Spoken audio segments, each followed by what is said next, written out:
Good afternoon, everybody. Welcome, Arvanauts. Welcome, everybody, to a Tuesday stream. It is July 20th, 2021. I hope everyone is doing well and is looking forward to day 23 of this Adventures in Middle-earth, Erebor Adventures of Hammers and Anvils. We will definitely be finishing this part of the adventure today, come hell or high water, or come dwarves and bandits and high mountains and all that. But it has been a great, awesome campaign so far. I am very excited to be back with these folks. In a very good mood today in general. Just, a few good things that have happened, and I feel like some loose ends are starting to get tied up and all of that kind of good stuff. So I'm hoping everyone is looking forward to a good session today, and I hope you folks are going to enjoy the entertainment that we will provide you after I tell you about a couple of things that are being done for the benefit of the channel, and hopefully which will allow us to, in turn, bring that back into the campaign to benefit all of you who are watching.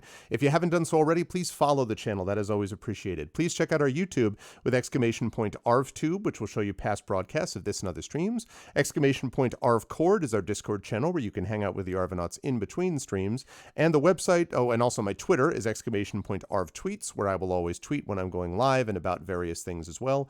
And of course, the website for this is arvaneleron.com. On the financial side, !ArvShop is the merchandise area where you can get stuff for Infinity and Beyond, Adventures of Middle-earth, and other stuff. !ArvTrayon is the Patreon, which is very exciting. We are that, and thank you for mentioning that, Echo. Although, not 1 week, no, it's a little more than that. It's actually 1 month and 6 days. I wish it were 1 week. I wanted to get here, but no, it's actually a month and 6 days, but it's close. It's close. And I'll talk about that more in just a moment. But !ArvTrayon is the Patreon. And I do want to say, if you are listening to me right now, you are, and hearing me, and you are, because you're hearing this literally, you are hearing my new mixer. I managed to install my new, no, not August 2nd. No, it's starting August 31st. It is starting August 31st, Echo, is when it actually launches. It's ending October 3rd. What's up, Jay? Thank you for the cheer.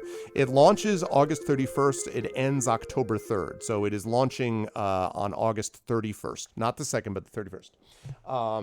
Oh, no, it's okay. Don't worry about it. That's fine, dude. It's the 31st is when it is. Yeah, so I'm using this new mixer, which is very exciting. It has all these little bells and whistles without being way more than what I had. It's pretty much just the next model version of the one that's out of service now, because my old mixer that died is 15 years old. So I have a Behringer 1002 now, which reminds me that I have to update that. Update info on mixer. Have to remember to do that. Yeah, so I'm very excited about that. And I bring that up because it made it possible with the Patreon. And that, of course, is something which you folks made possible. So thank you so much for that.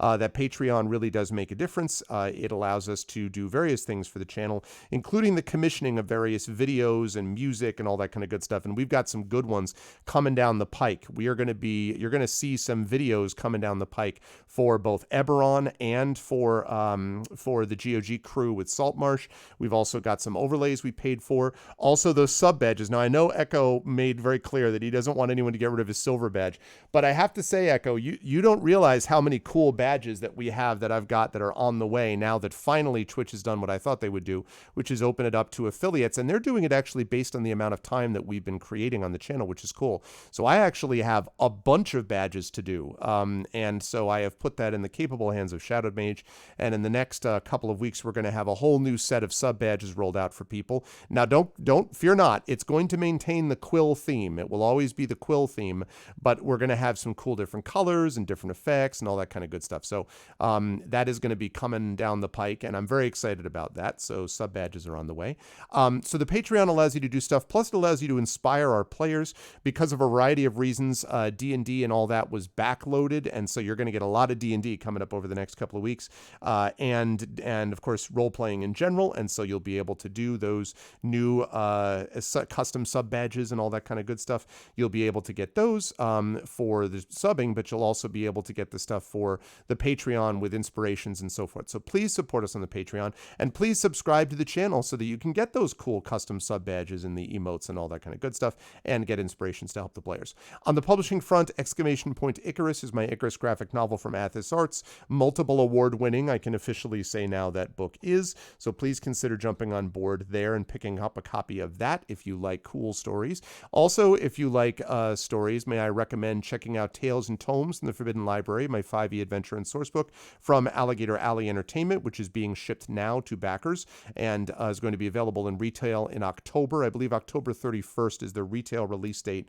October something is the retail release date for the print version in stores for Tales and Tomes. But if you backed it on Kickstarter, you'll be getting it, of course, well before that. And you might be able to find some at your friendly local game store as well for folks that backed. And there were a number of them while the Kickstarter was going on. What's up, Kevin? Good to see you, man. And then, of course, we've got badges. We don't need no sneaking. What? Awesome. What's up, Dunsel? How you doing, man? 31 months. That's what I mean. There's going to actually be badges for regular, 2, 3, 6, 9, 12, 1 year, 1.5, 2, 2.5, 3, 3.5, and 4. I think it goes up to 4 so far. And then there's another one that's unlocking in November, I think. So that's cool because I've been on Twitch since November. As of today, you're fully inoculated. Yay! Super excited about that. Congratulations, Coven. I'm glad to hear it. Stay safe for another 2 weeks, man. Stay safe for another 2 weeks. But then after that, you are fully set and ready to go. Thank you so much for the resub, Mrs. Dunsel. As always, appreciated. Very, very excited about that. Yeah, better come with mushrooms. I hear that. Thank you, Mrs. Dunsel, so much. And to both the Dunsels, thank you, thank you. So we've got a lot of sub badges, and that's all cool. And subbing and all that will give access to that. So Icarus and Libra and Tales and Tomes, I already mentioned. Last, of course, exclamation point Greyshade KS. This is my Greyshade Kickstarter. We are now closing in. We are actually only about a month and 10 days. Is that right? A month and 11 days, basically, because we launch August 31st. In fact, it is a Tuesday that we launch on. So it's, I think, 1, 2, 3, 4, let's see, 1, 2, 3, 4, 5, 6. Yeah, 6 weeks from today, a month and a half. 6 weeks from today, Greyshade will officially launch. The book will be out before that. I don't know how much longer before that, but it'll be out before that, a little bit before. But then the rest of the Kickstarter, the rest of the Greyshade universe, the second 2 books, Renegade and Heretic, the board game, the role-playing game, and the audiobook by Trendane Sparks, all of that is going to be part of this Kickstarter, plus some surprises, and that's going to be launching in 6 weeks. So I'm super excited. It's going to be awesome. Garlic, that's funny. So it's going to be awesome. So yes, please consider clicking exclamation point Greyshade KS to find out more details about that. And as always, exclamation point BLM, Black Lives Matter, very important to approve and affirm, to assert and affirm the significance and importance of Black lives, and exclamation point Help Now, the World Health Organization page on suicide prevention. Now, last things quickly, because I want to get started with the session today. Very important to mention 2 things about the schedule. Number 1, Esper Genesis has been shifted from the 23rd to the 30th, but the good news is everyone is available on the 30th, and the further good news is that we have already set our dates in August. We will have 2 dates in August. So I know Esper Genesis has been delayed for a variety of circumstances, some because of players' issues, one because of a GM issue, because I was traveling. So anyway, it is all getting sorted out. So the 30th is when we're going to have the Esper Genesis thing. What that means is that the Patreon-fueled Chat Chosen Game of the Month is going to be happening this Friday night. And what that means is that our vote for this is going to be accelerated. So we're going to be doing our nominations for the Patreon-fueled Chat Chosen Game of the Month tonight, and I'm going to be putting a cap on that, an ending to that, on Friday morning. So basically, you're only going to have about a 3-day turnaround, which is less than I usually do. Normally, I like to have a week, but it's going to be 3 days this time. So nominations are going to happen today, which they were always going to happen today. But then the final vote is going to be ending 3 days from now, basically Friday at morning/early afternoon. And then I will play Friday night that Patreon-fueled Chat Chosen Game of the Month. And then Esper Genesis will be on the 30th. Otherwise, scheduled today, we're playing this until about 3:15 p.m. Eastern. At 4 p.m., I'll be over at GOG with some more Celasta, Crown of the Magister. Looking forward to that. And tonight, get hyped, chat. 9 p.m., the Arvocalist return with Apollo Justice, baby. Apollo Justice Ace Attorney is back. So we are going to go back into that for a few months. It is always if you want to laugh a lot, You need to come to that because NeoCab was really great, I think, as a very serious game that we got a chance to really kind of dig our teeth into. That was really a lot of fun. And now we're going to get a chance to see the amazing voice crew basically making you crack up for 3 hours. So if you like to laugh, and I mean, who doesn't like to laugh, then you definitely want to be there tonight at 9 p.m. here for the Your Vocalist. So that's what we've got geared up and ready to go. I don't think Community D&D is this Wednesday, but I want to double check. I don't think we have another one set for this month because of travel and things like that. I think the next one is probably August, if I'm not mistaken, for that. So it's just something to think about, that Community D&D will be on its way, but probably not immediately. So there you go. That's the deal with that. But right now what we've got is the incredible crew of Adventures of Middle-earth. So I've unmuted myself, and I apologize for interrupting them with whatever awesome conversation they were having. And then I unmute them, and last but certainly not least, I head over to reveal the incredible full crew. They are here. They're managed here, and they are ready. And Triffid has just gifted a tier 1 sub to Right Teach Play, who was lurking in the channel. I see a certain Mr. Carlos Hernandez is lurking in the channel, star of Esper Genesis. He doesn't really do anything else. He's just really a star of Esper Genesis. That is completely not true. Thank you for doing that, Triffid. That's awesome. And good to see the lurker, a good friend of mine, Carlos, a wonderful writer and a wonderful player of Esper Genesis and all that. I thought that was Zach Clay's job, was being the star of Esper Genesis. Yeah, well, I only tell them one of it at a time. So if there are two of them in a chat, then I'm always just like, I'm like, hey, Kat, I just wanted I want to tell something about their player, and then I'm like this. No, and then that's not what I mean. That's not. Oh, if you were to describe Zach's character. Oh well, he is a star. Yes, boy. Thank you. Yeah, that's what Coven was saying. Yeah, he's the star boy. Yes. That's exactly right. Anyway, it is great to do this. Also, I want to say one thing. I mentioned this to my players, and I also want to mention it to everybody here. I'm going to try to do this before every campaign that I'm doing this month, and I'm doing it for a reason. Then I'm going to introduce these 4. So I currently have on the channel, I did a little bit of research on this, 32 players. Some of these are duplicates, like Tren is in Infinity and Beyond, and also in this campaign in Adventures of Middle-earth. But I have 32 players across the campaigns that are here, that are hosted here, so like Brandon and Mike's campaigns that they're running through Speculate, and the ones that I do over on GOG. Right now, the total number of people, we have 32 people. Of that number, we have 11 women, 14 men, 7 non-binary, 6 LGBTQ+, 12 people of color, and 15 international. And I'm, i.e. not United States. I know depending on where you are, international is whoever your country is not, but I'm just talking about international from my U.S. perspective. So, and I wanted to mention that because I think it's really important that all channels have an attempt to try to make if they want to be doing this for an audience, and I do, to be making it vaguely representative of the people that they would like to be watching them, i.e. the world, representative if we can of the world. So we have a long way to go in all of the channels, but I wanted to mention that because I'm proud of us moving in that direction. And of course, these wonderful people are part of that panoply and what we're trying to create as a ever more diverse group of people and players. So wanted to say that up front. I wanted to thank all of these players for being awesome. And without any further ado, I want to jump down to the gentleman right below me, who is one Mr. Trendane Sparks, who has a purple brain. Who has a purple brain. I don't even need to say anything else. Please tell us more, and also tell us how you are and who you're playing. Oh, purple brain and Brad. What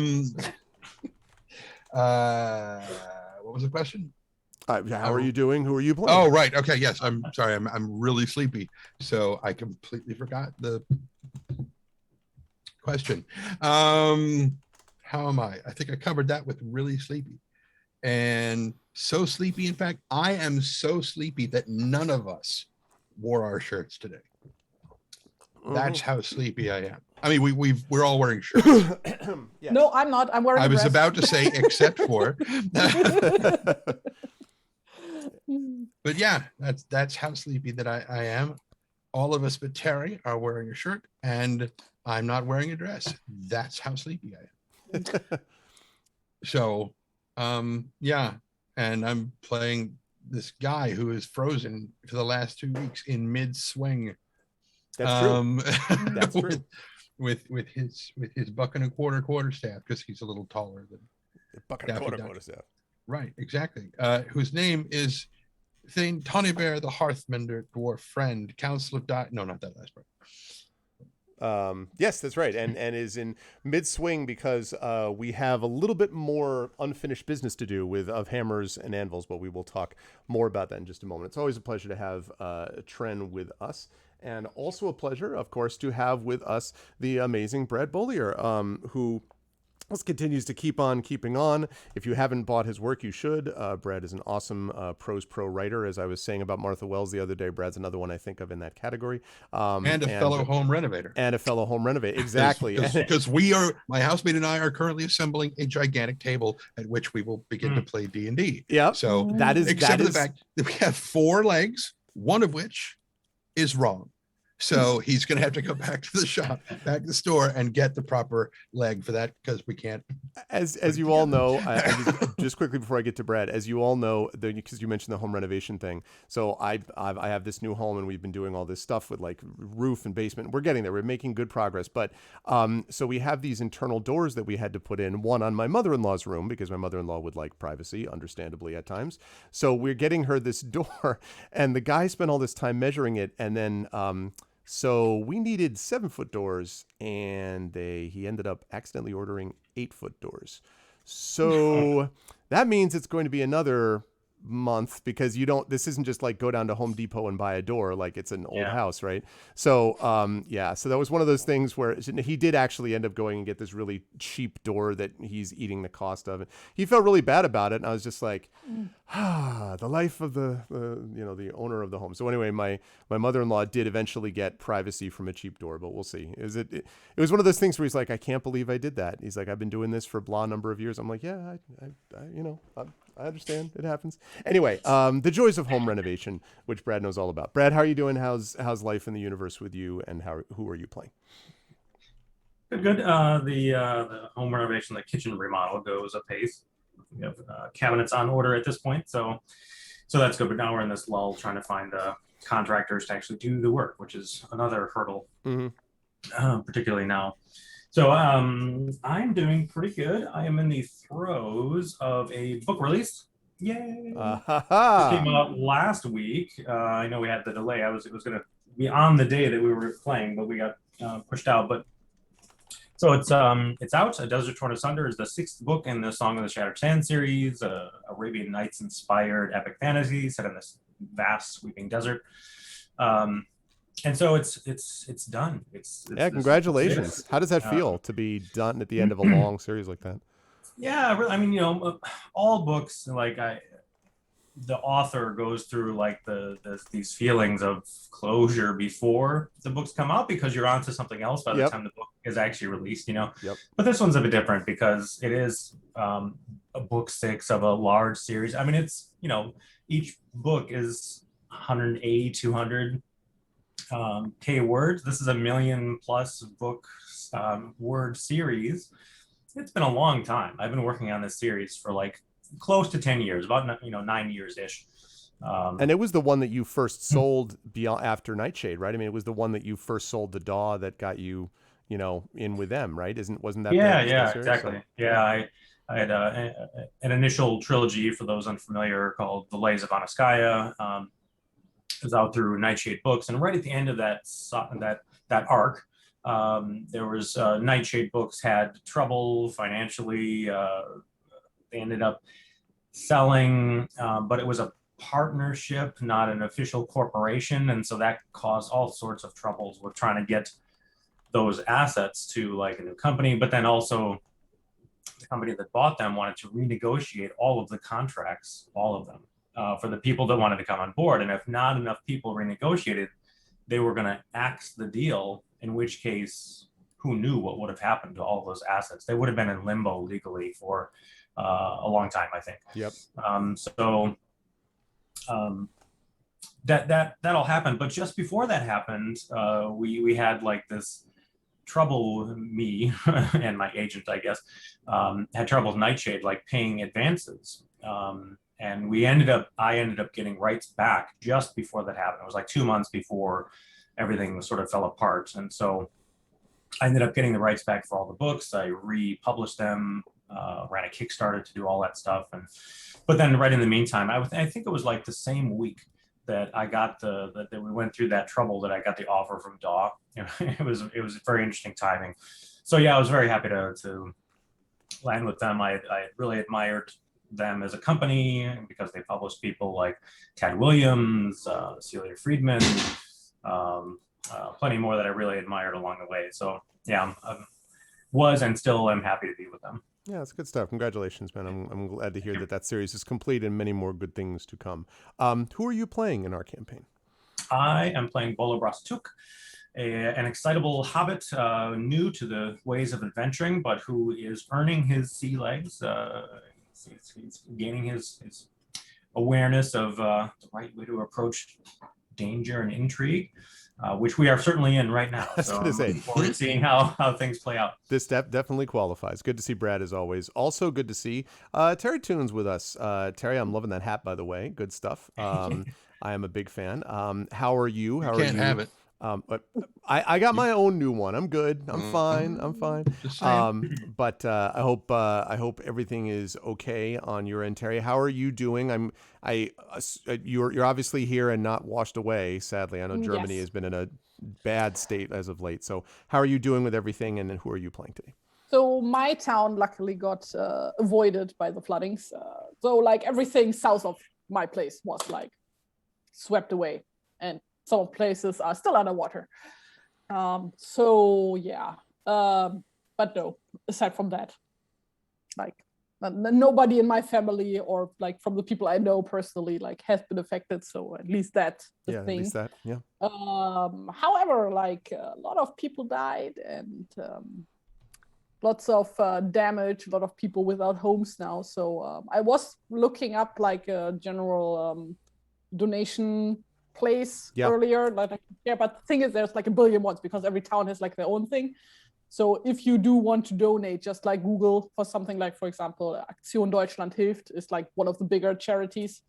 And also like it's obviously not just Germany, it's also like parts of the Netherlands and parts of Belgium that are affected.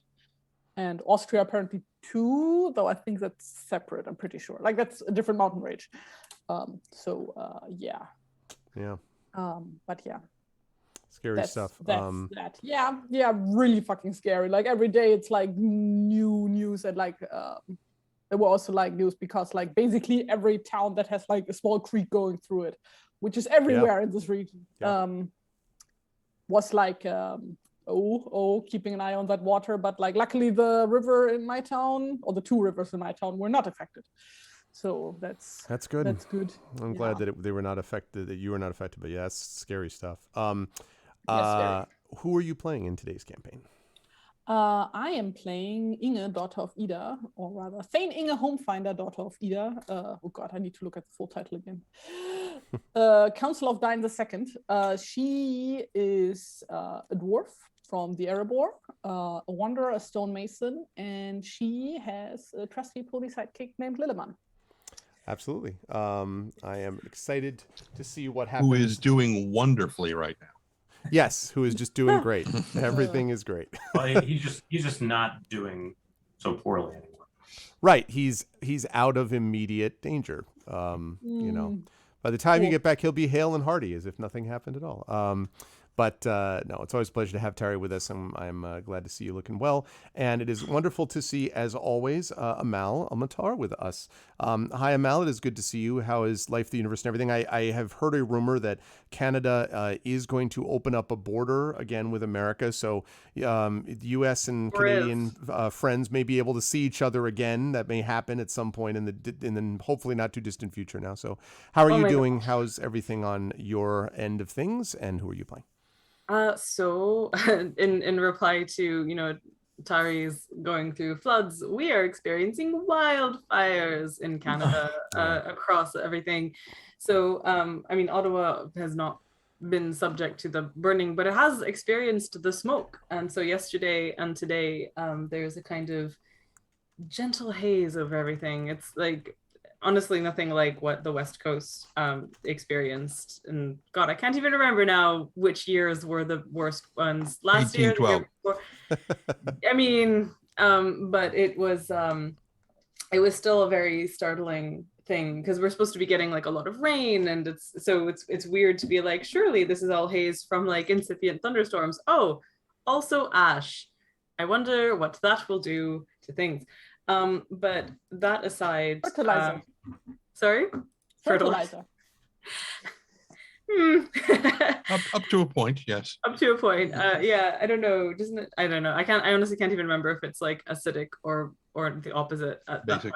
Basic, yeah. Just some basic fire rain.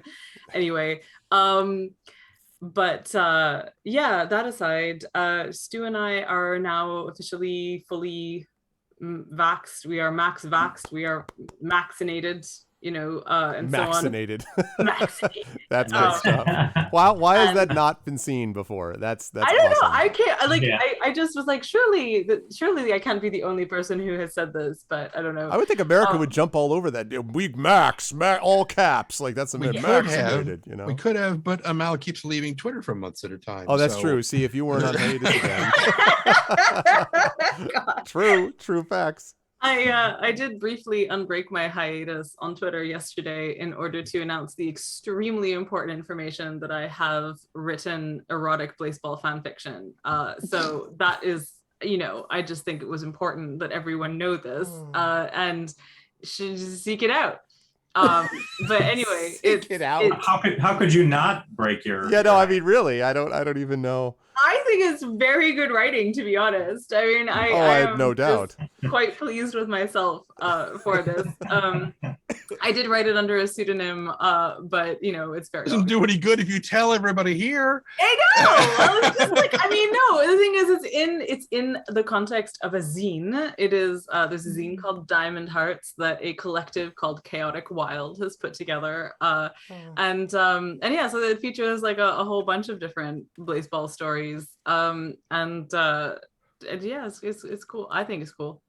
I love it. Anyway, the point is, besides that, no, so Stu and I are max vaxxed, and it has been just like the last little while has been like figuring out our comfort in terms of going out into the world again. And we've been like sitting on patios, and we haven't done the eating indoors yet, but I did get to hug two friends that I got to hug and be briefly indoors with, and much weeping occurred, and it was very, very good. It was very, very good, and it's awesome.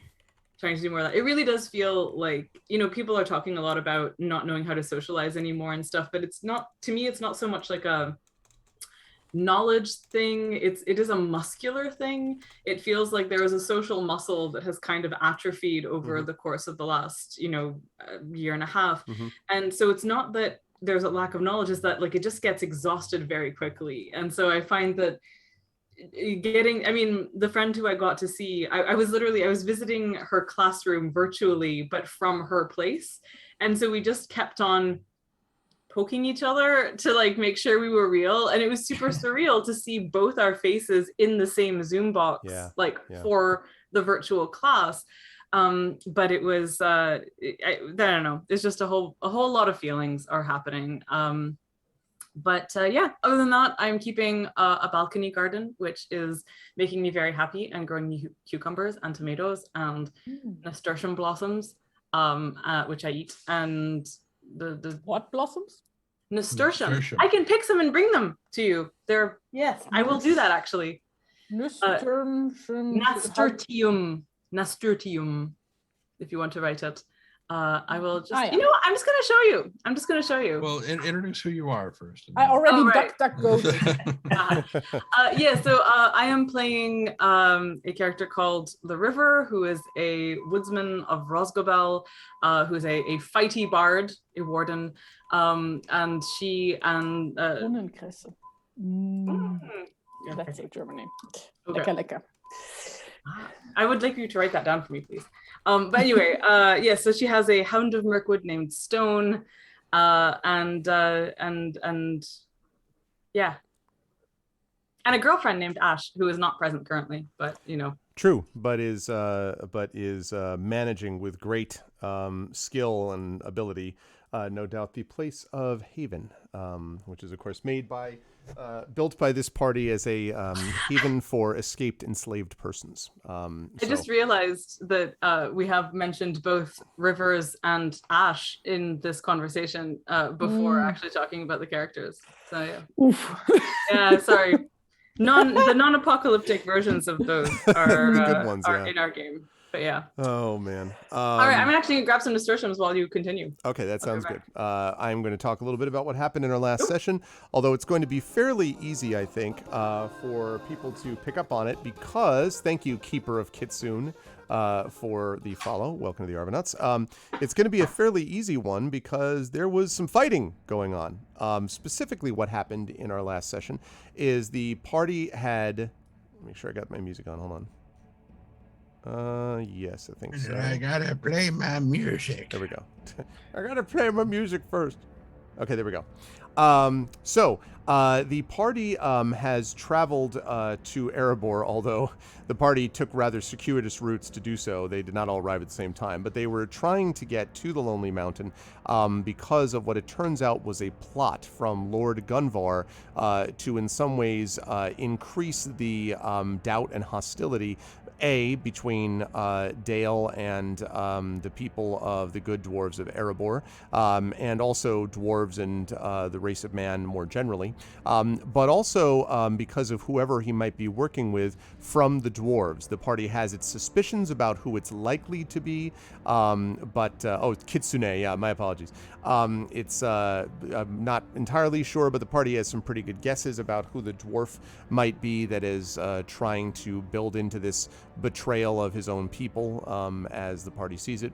And so the party arrived to see Gunvar and his men sabotaging or attempting to sabotage the forges of the Lonely Mountain by basically breaking them, by undercutting them, and so on.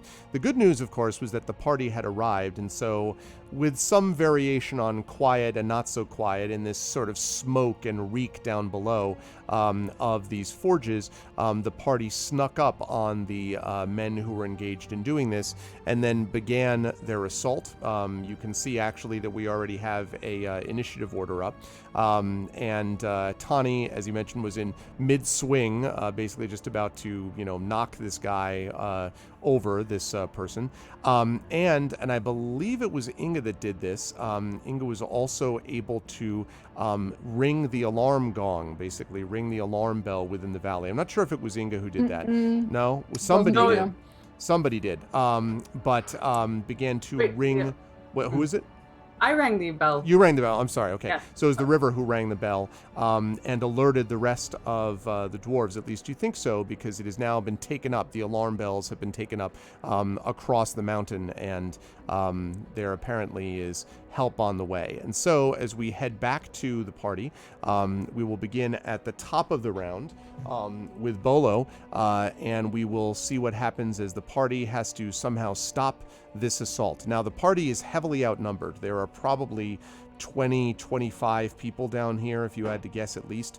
And it's complicated by the smoke and the very difficult viewing conditions. It's visually very hard to see anyone unless in some cases you're right next to them. The smoke swirls, so sometimes you can see people from a farther distance and sometimes closer, but it is definitely not optimal viewing conditions. So with that said, I will need to get a little bit of assistance from the party for all of this, because I know that Tani was mid-swing.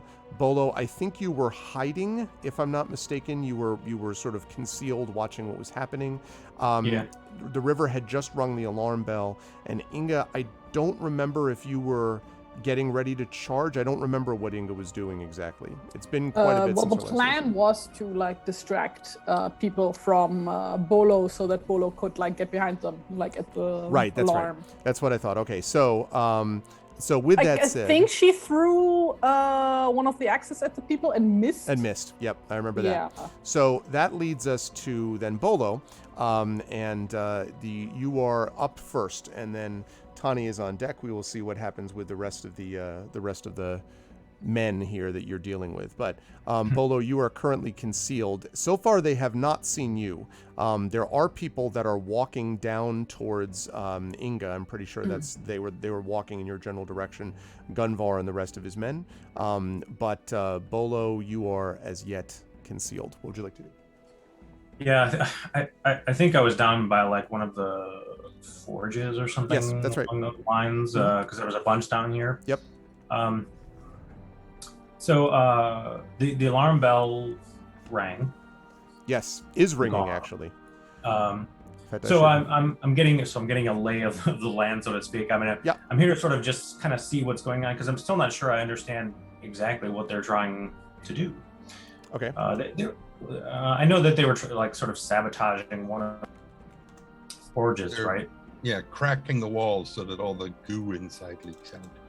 I think they were also putting stuff into the forges to react with them, potentially making explosive situations. Yep. And the warning bell that's ringing is at the far end of the room from where we came in. Yeah, it's right by the entrance. Right by the well, from our perspective, the exit.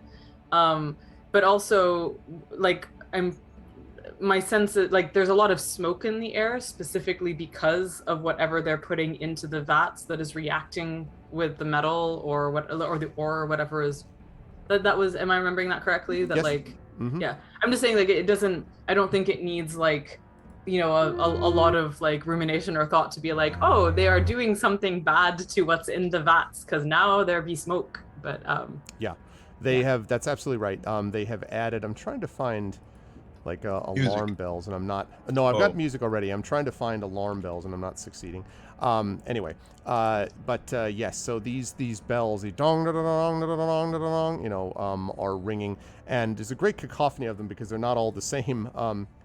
Some Try gongs, some bells. Yes. Yeah. No, it is not a klaxon. Is it a blue whale? Is it a blue whale? Did we get a sense? Did we get a sense of whether or not they're trying to sabotage these forges just to ruin their like livelihood? That's not that is something you've got to speculate about. I mean, the thing that you know for sure, I mean, you know certain things about the dwarves, of course, including having spent some time with Inga, which is much of dwarven pride. This is one of the reasons that there's been this rift growing between the men of Dale and the dwarves of Erebor and the Iron Hills, right? Much of dwarven pride is based upon forging, upon their skill with armoring, upon mining, and so forth.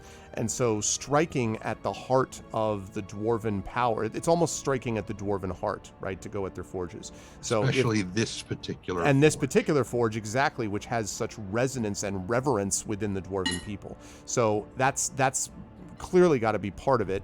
And also, if they do create something where there's this big chain reaction type of thing and a lot of dwarves are killed, that would be a huge blow, obviously, that could, who knows what it could do. It could vastly alter not just the balance of power, but the way that the races are interacting with each other at this time in Middle Earth. Yeah. So symbolic victory. Yeah, if that's what they're doing. And it's definitely Gunvar's men are doing it, for sure. Although helped, obviously, by some dwarf.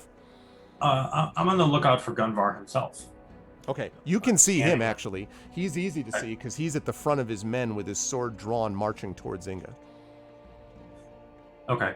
And where am I in relation to both Gunvar and Inga? So I would say, Inga is farther down. If you're standing, let's assume that you're hidden, and then the room extends to your left and to your right. Let's say that you're roughly in the middle of this enormous room.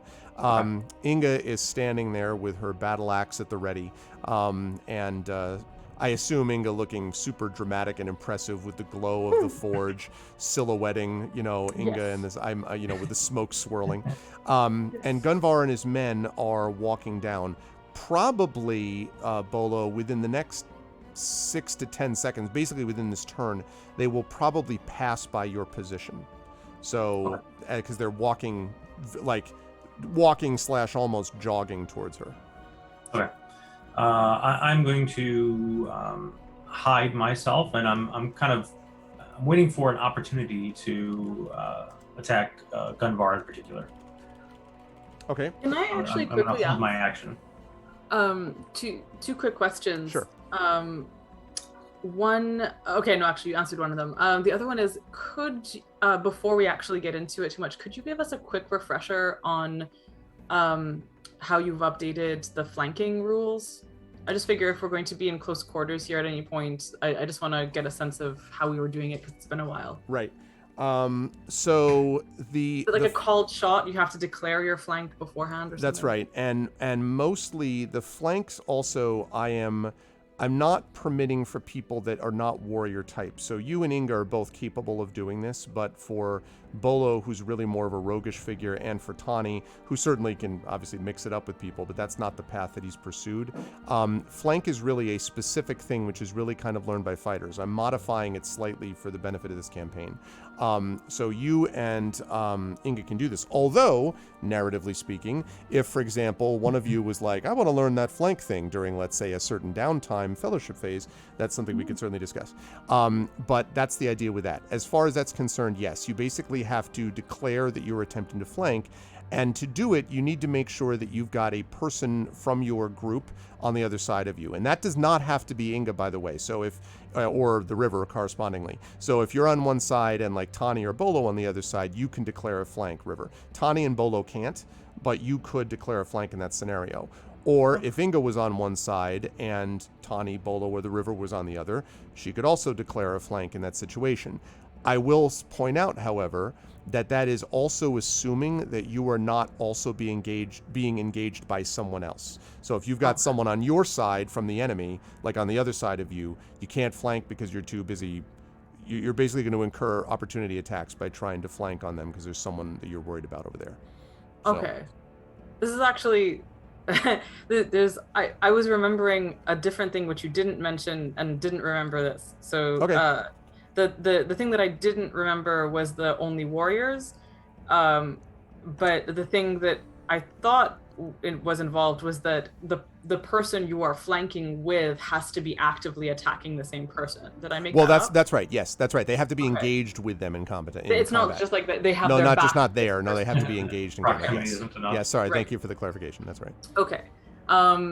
And I guess last question on that, and just because the other thing I was remembering from last time is that Stone is currently Stone did attack. Stone counts, by the way. Oh, great! That's what I was going to say. Yeah. Yeah. It's also Stone does not get a flank, but you can flank if Stone is on the other side. Cool. Okay. Yeah. Can I claim a river on that flank? Apparently, you can, Dragon and Hi. Okay. Cool. So, Bolo, so you're waiting for Gunvar to pass you. That will actually... So, are you holding your action and then leaping out to attack him as he passes? Is that the idea? Mm-hmm. Yeah, I'm going to do a sneak attack. That sounds like a good idea. Now, just be aware, one thing, Bolo, just so you know, is that Gunvar and about 4 of his men, 2 on either side, are behind him. Now, you'll still be able to get that attack off. Just be aware that there are other men with him that will be like, hey, when he jumps in. They will not notice you until after you make the attack. I'm just letting you know. Oh, and sneak attack actually uses you have to use a finesse or a ranged weapon. So I'm actually going to use my sling. Oh, okay. But do it from an angle, and then worst case maybe I pull some of the guys off, or I do a little damage to him, whatever. Yep. And you will get advantage on on that attack roll. Because he's completely unaware that you're there and his attention is focused, as you all had hoped, on Inga, who is the dramatic dwarf that he's like, I have to take out the dwarf. So yes, you'll be able to do that. All right, so when we get to him, we will have that happen. That brings us down to Tani. So Tani, you were mid-swing on this dude, and I believe your plan was to try to attack one of these guys on the forges, to basically knock him. I think you're just trying to attack to basically get him off the forge, right? And to attract more attention to you. Knock the guy out if I can, but definitely stop what he's doing. Okay, so I'm going to have you make your attack. I'm trying to decide whether I want to have you do this at advantage or not. I think you actually, as I recall, you rolled very well to get into position with this guy, so I think I am going to give you advantage on this. I have this image, because we were talking about the Beastmaster thing of you looming up behind this dude, like the Birdmen and that thing. Yeah, mm-hmm, so I'm going to give you attack on this. Okay. So yes. And a 2-handed quarterstaff, kapow. 23. All right, that is 100% a hit. Schmackenze for 5 points bludgeoning. Okay, so he pitches forward and like nearly, you don't knock him out, but he does bang his head with a satisfying smack against the stone. So you hear this hit and then thunk as he like as he hits the stone and then kind of staggers back, and he kind of whirls around dazed, completely stunned that you're there, as are one or two others that are right near him, that hear the sound and then are like, oi, and sort of draw swords. So yes, that was, and he definitely stopped what he was doing in terms of sabotage. You can also see, by the way, Tawny, that he has in his hand, not a weapon, unfortunately for him, he has in his hand right now what looks like a large white cloth that is covered with some kind of black tarry substance. Might be like pitch or something like that. Heavy substance? Thank you. I was waiting for that. What did you say? What did you say? What did you say? It's a tarry substance. A tarry, yes. It's a substance of you see a beautiful cartoon drawing on it. No. Yeah. No, a tarry, T-A-R-R-Y, substance on it. So very like almost pitchy or something like that. And there is a little bit of a scent, kind of a slightly almost sulfurous coming from it that you can hear as he kind of whirls around. He does have a sword at his belt, which he's clearly going to try to draw as soon as he figures out what just happened to his head in the last 5 seconds. Okay, so obviously you're going to stay where you are. You're going to get multiple attacks unless you disengage, but I assume you're sticking with him. Okay, that is going to lead us to the bad guys. And at this moment, Bolo, Gunvar strides forward and he says, "You!" Actually, I get to try out my new echo. Yay! You! That's right, I said you. You were not willing to join me. But you didn't let it go there, could you? You couldn't let it go or pass. Well, now we'll have a chance to see how a dwarf reacts when their home falls down about their ears. And sort of slides forward, and the men sort of push forward, and as they do so, they pass you, Bolo, and you can take your... Yeah, I do so immediately. Okay. Okay. Sling. Nice. Oh, yeah. 100%. 19 will absolutely hit. Sling. So I do. Oops. How do I do the damage again? I Click think on you the just word click sling. In And you will get an additional... Nope. No. In the thing, in like under the numbers where it says sling, click that in the chat.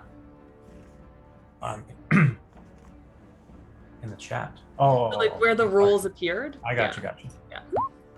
Like that. There you go.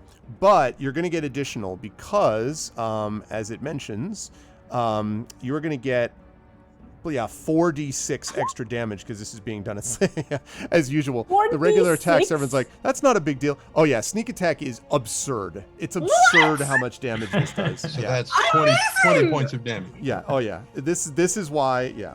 You don't want to mess around with this.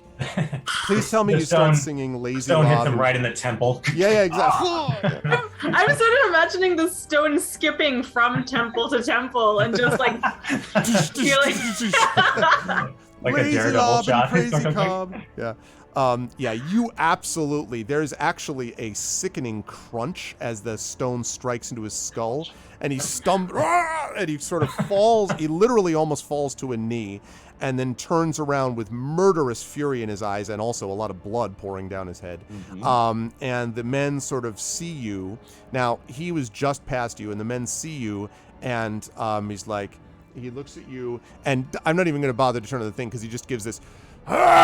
He's just enraged, and he and his men charge you. Now, since you were right past him, he didn't have very far to go, and he's going to attack you. I'm going to roll that he's going to get disadvantage on this first attack since he just got absolutely pwned by that stone. I don't care. Did he get 17 points of damage or 20 points of damage? You got 20 points of 20 damage. total. 3 plus 17. Yeah. Have you heard the good news about the rogue sneak attack ability? Let me tell you. Yeah, treasure hunter. Treasure hunter is based on that same rogue idea. Sneak attack is incredibly nasty. I Yeah, figure- Echo and all the rogues. Anyone who's ever played a rogue always loses their you know what at this. Like Echo's always like, oh, I've done that many times. Let me tell you the time I did 8 million damage with a rogue. But mostly too. I'm like, where has this been all this time? with Polo? Most Got to of the set up the time- sneak. Right. Yeah, he hasn't been in a situation where he's been sneaking. Amazing. Yeah, also the first several adventures, I didn't have all of this stuff written down. Right. So I just had kind of regular stuff. He's like, I This is remember. beautiful. I remember it now. Oh, yeah. Okay. All I right. remember back in the Shire when I was helping squirrels off of trees. Narratively, this makes beautiful sense to me. It's just like that. Yeah, at the beginning, you just didn't know what to do with all of Oh, these yeah. skills that you Yeah. have. But now, Oh yeah, I can apply them. yeah. Okay, so let's see. So you have got, and you notice that he has got a corselet of mail on him, Bolo, Gunvar does. And as he comes in, you can see that he has this broadsword that he draws forth. And despite the fact that he is obviously quite, he's been very badly hurt by what you just did, you can tell even in the way that he's holding the sword that this guy knows very much what he's doing. And so he brings his attack down.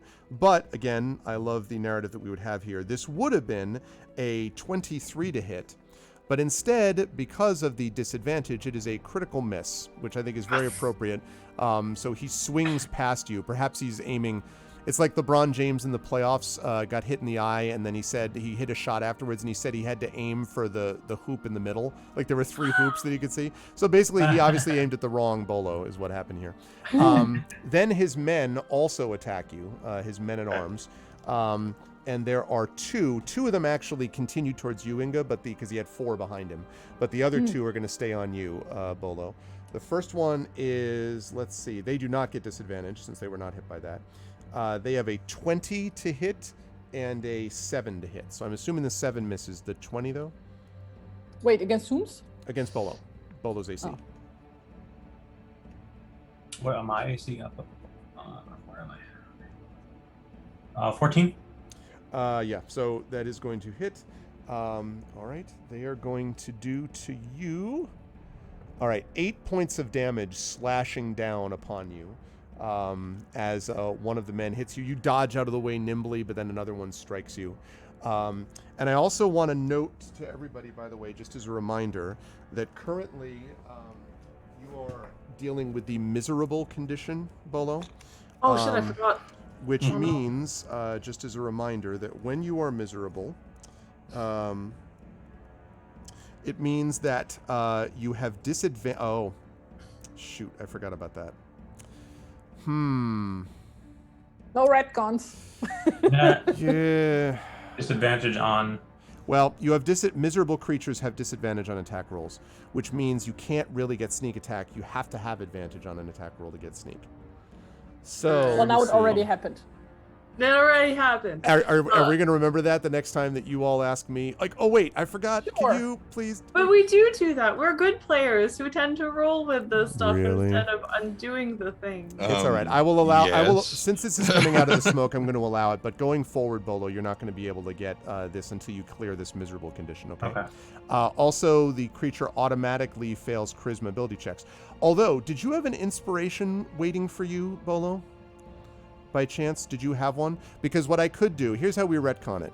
If chat wants to be generous, they can inspire you. That would counteract the effects of miserable, which normally wouldn't give you advantage, but because you were doing it from cover in the ways I described, you would get advantage again, if you follow what I mean. So just before that plays out, what did the cake or whatever that The honey cake. Tommy gave That's us? just exhaustion It off. gets rid of exhaustion, but not miserable. Does not solve the miserable problem. So yes, so if someone from chat wants to do this and give you inspiration, and I will mention, because I'm kind and generous, that Amal does have 1 or 2 of these available. I as was well. actually literally And you could before do you that. said that was going to be my potential solution. Okay. I was going to be like, I'm happy to say that like this. I would was allow an- that. That's all within the rules. That's fine. So yeah, I'm happy to spend one of them because I have 2, right?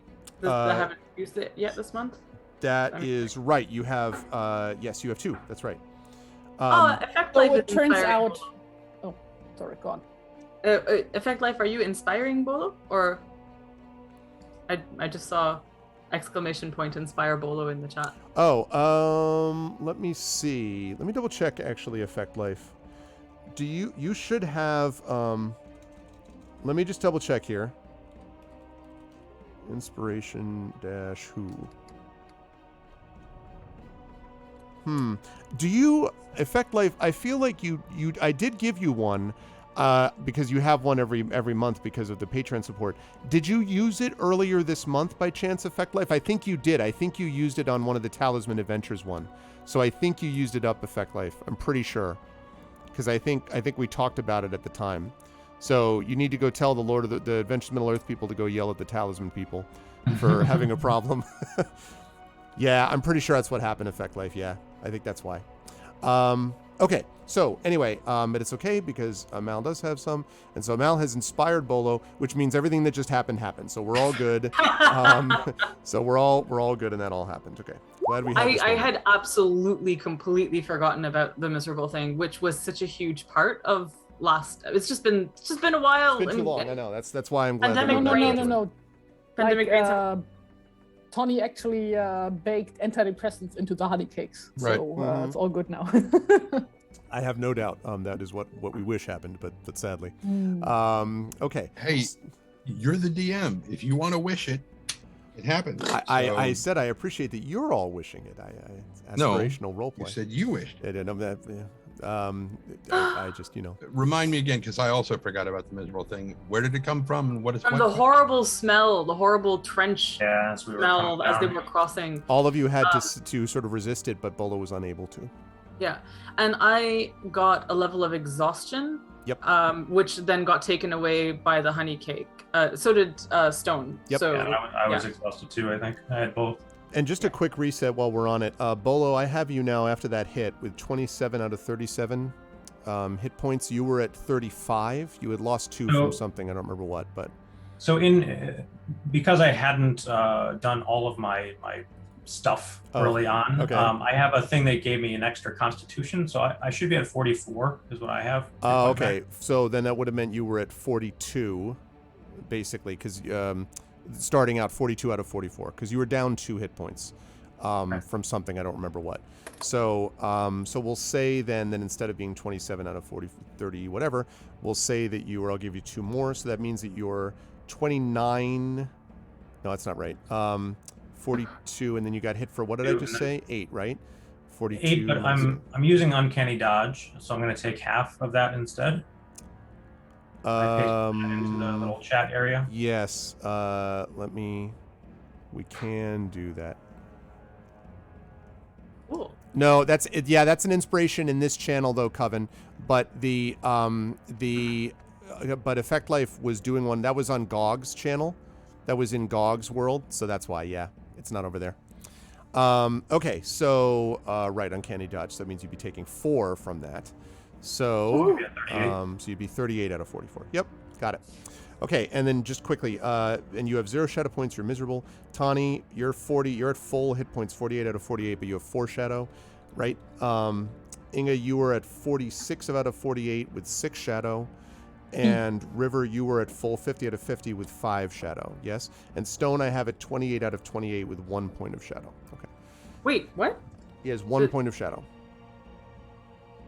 Where did Stone's shadow come from? Stone got a shadow point, I believe, from crossing over that same trench. We talked about one moment where he was either whimpering or sad, or I don't remember, but I do remember giving him the point of shadow for something. Oh, okay. I thought he got exhaustion that was taken away. He did. He had that too. The exhaustion is cleared now, so no one has exhaustion, but he does have a single point of shadow, which hopefully won't happen. No one wants to see a dog with shadow. Okay, so that is Gunvar. Those are the 2 guards. Okay, now the other 2 guards are running towards you, Inga. They're not going to get to you this turn, but next turn they will be upon you. They are now they broke into a run basically, and they're now charging towards you. So just be aware of that because it's now your turn. They are charging towards you. Now, I should mention that in general, the entire room is starting to become quite chaotic. There are many more men than just the 5 Gunvar plus his 4 men that you're all dealing with at the moment, but they are at the moment like shouting orders at each other. Some of them still seem to be trying to do something with the forges. The bells are ringing. Nobody can hear each other, so it's all a little bit chaotic. But at like actual enemies that you know you have to deal with at the moment are the 4 of Gunvar's men plus Gunvar, and 2 of them, Inga, are running at you. So with that knowledge, what would you like to do? Yes. So I guess the current goal is just to hold out until reinforcements arrive, right? Since now the alarm has been set off, right? Okay, in that case, how far away are the next few enemies? They are, so next turn they'll get there. They're probably about 30 feet from you. 5 feet too far away. Okay. I move 25 feet towards them. You could basically charge at them, Inga. You'd be able to hit them from No, here. I don't want to dash them. Oh, you don't want to? Okay. Gotcha. No, I get 25 feet towards them. Okay. And then I ready my action to attack as soon as one of them gets into reach. Seems logical. All right. So that's my turn. All right. And let me just mark something down about them. Let's see. I love that readying actions is a thing. Yeah, it's cool. It is definitely cool. It's such a good mechanic. Yep, I completely agree. Tari, can you walk me through the logic of that? Just like the decision that you just made, because I want to make sure I understand. So first of all, I'm a dwarf. I only have 25 feet of movement. Okay. Unlike humans who have Right. 30 feet. But Right. they're 30 feet away. So they're out of reach. Just out of reach. 5 feet out of reach. Oh, okay. So I figured I'd just get as close as I can and just ready my action. Great. And then wait for them Because- to. So when they yes. come close to you, that's when your attack goes. Yes. Gotcha. And in this way, she doesn't waste an attack in one round. Gotcha. Okay, great. That is very good, and I don't think it would have occurred to me Oh, wait. to do Question. that. Since I have 2 attacks, can I ready both of them? No, you get to ready one. Well, it's one attack action is what you're readying. If the attack action is 2 attack, like, I guess that's true. Every action, yes, Yeah. because every action you get is 2 attacks. So yes, Right. it's an attack action. So yes, you'll be readying Okay. both essentially, Okay. like double swing Then- essentially. Yes. Um, Then that's my turn. Okay, sounds good. River, you are up next, and of course, as we know, you can always you or Stone or you. Like you can decide what order. Right. Okay. So River is up near to that exit, right? So how far is she from like actually how far is she at this point from Stone? Because I remember that Stone was in a sticky situation. Yes. Stone was right near 2 of the men at one of the forges. And she's not far from Stone, but the 2 men are turning around and have obviously now taken notice of Stone, and will presumably do something next turn. So you're maybe, I don't know, 15, 20 feet from Stone, something like that. Okay. So yes. So what I think because Stone had just attacked a guy, right? Right. So I think that what she would want to do is get up and flank with Stone, a dude, whether it is the person who was just attacked or not. But I think that makes sense. So I think she will attack the person that Stone just attacked in a flanking maneuver. Okay. And just basically, throw herself into the fray. Okay. I like the theater of mind aspect of this is like I'm feeling the need to actually like try to scrawl some approximation of Yes. like who is where, because the way I'm imagining it right now, like there's this entrance, River is here, Stone is here, Bolo is here, Inga is here. I'm not sure where Tony is. I don't know if my hand gestures made any sense. So sort of. Yeah. I'm thinking of it basically as kind of what is essentially an enormous corridor. I mean, it's sort of how I'm thinking of it, with forges on either side. And I do want to mention, everybody, that, again, you can see steps going up to these forges in various places. So they're not steps that go up like for 100 feet, but they are steps that go up, probably 10 to 15 steps for each forge. So there is also the opportunity, if you wish, to take advantage of, or to be affected by others taking advantage of, height. So they could go up on stairs and then leap over and all that kind of stuff. And I'm sorry that there was no combat map provided for this, but on the other hand, it probably makes it easier to imagine this in 3D a little bit. So I guess that's what I would say, that some people can be above you. I need to make some isometric battle maps for you. That would be lovely. I would happily do Yes. that. I will fully admit that my illustration skills are not. Actually, if I can go on a very short tangent, I've actually been working on exporting background art from the Infinity Engine games and turning those into battle maps. That's awesome. So once I'm done with it, I'm going to send those to you. That's awesome. Yeah, I can't wait. The Shandahar in Icewind Dale is an amazing, with a huge tree. So awesome. Anyway. This is why I am not an artist. Kaldahar. I am, and I apologize what did I if say? this looks Kaldahar? like. Kaldahar. You said I apologize. Kaldahar. This looks like a cock, but like I'm imagining a sort of. This is like the stairs. Here is the gate. Here is stone. Here is river. There are some mooks that I haven't drawn because why? And then, but I was imagining that like, Bolo was around here.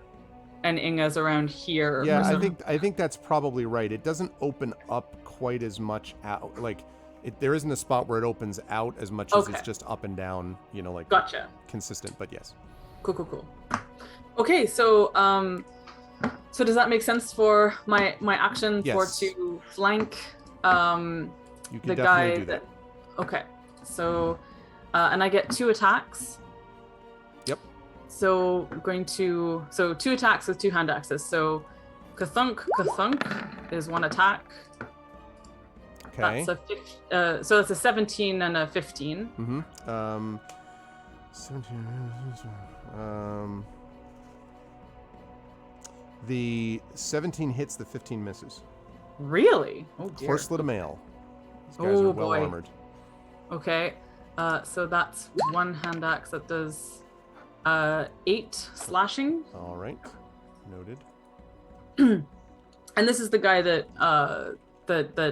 Stone injured, right? Yes. So, well, it hurt. I can't say like amazingly hurt, but definitely hurt by both Stone's attack and yours. Yep. Okay, and going in for attack number 2.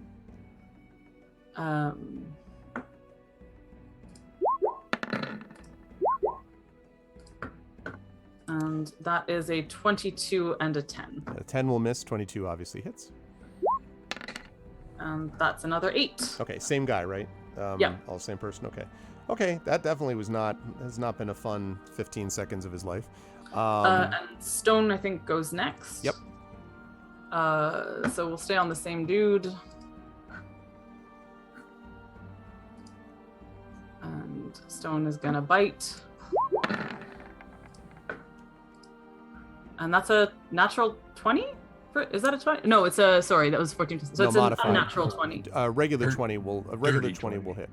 Yeah. And dirty 20. What they're called. It's true. Yeah, that's what the rough 20. Called, yeah. And that is a 9 piercing. Okay. And the guy has to resist DC 13 strength saving throw or have disadvantage on next attack. Okay. Did not make it. Gets completely overborne, like, is this on him. So he's been mega hit and also is struck. So he's definitely hurt and does not like any of that. All right. That's going to be, artificial 20. Yeah. That's going to bring us up to the top Synthetic of the 20. round. Round 2. Okay, Bolo. You have now got Gunvar and 2 of his men-at-arms upon you. So you are kind of up against it. Quite literally up against the forge, actually. The bottom of the forge, anyway.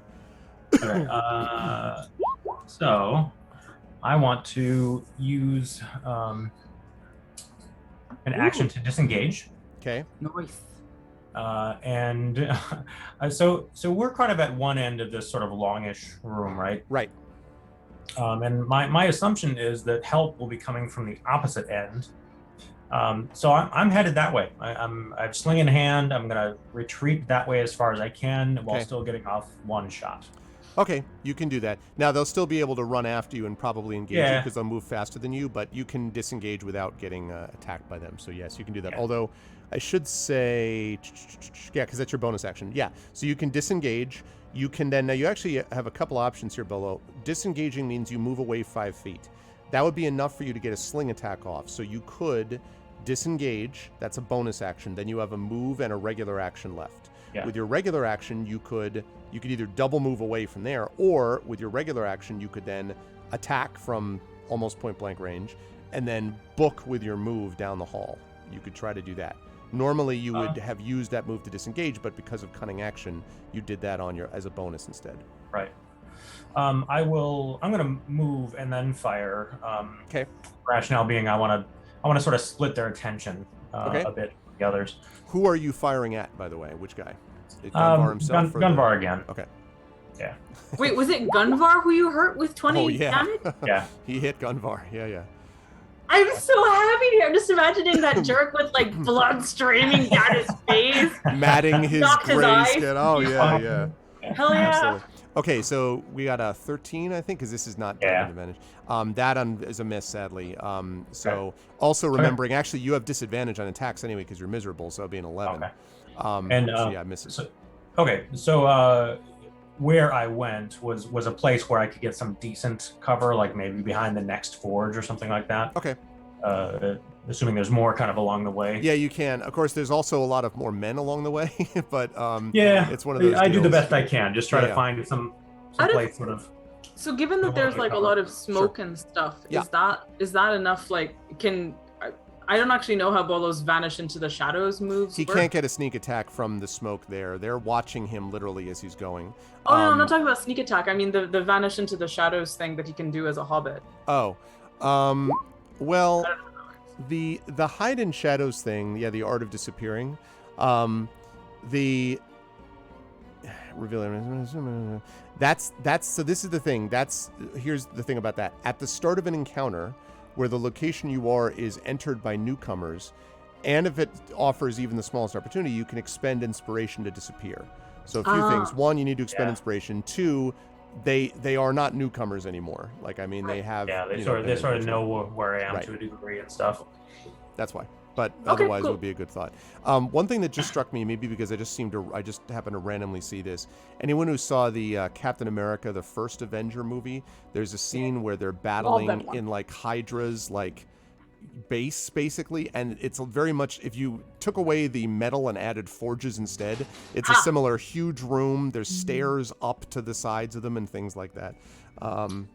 So multiple good things about that, including I happen to be a big fan of the Captain America story. The more I've learned about it, like how it's actually way more subversive, I think, than anybody ever gave it credit for. Anyway. Oh, absolutely. Until Thor Ragnarok, like the Captain America, like the first one was my favorite MCU movie.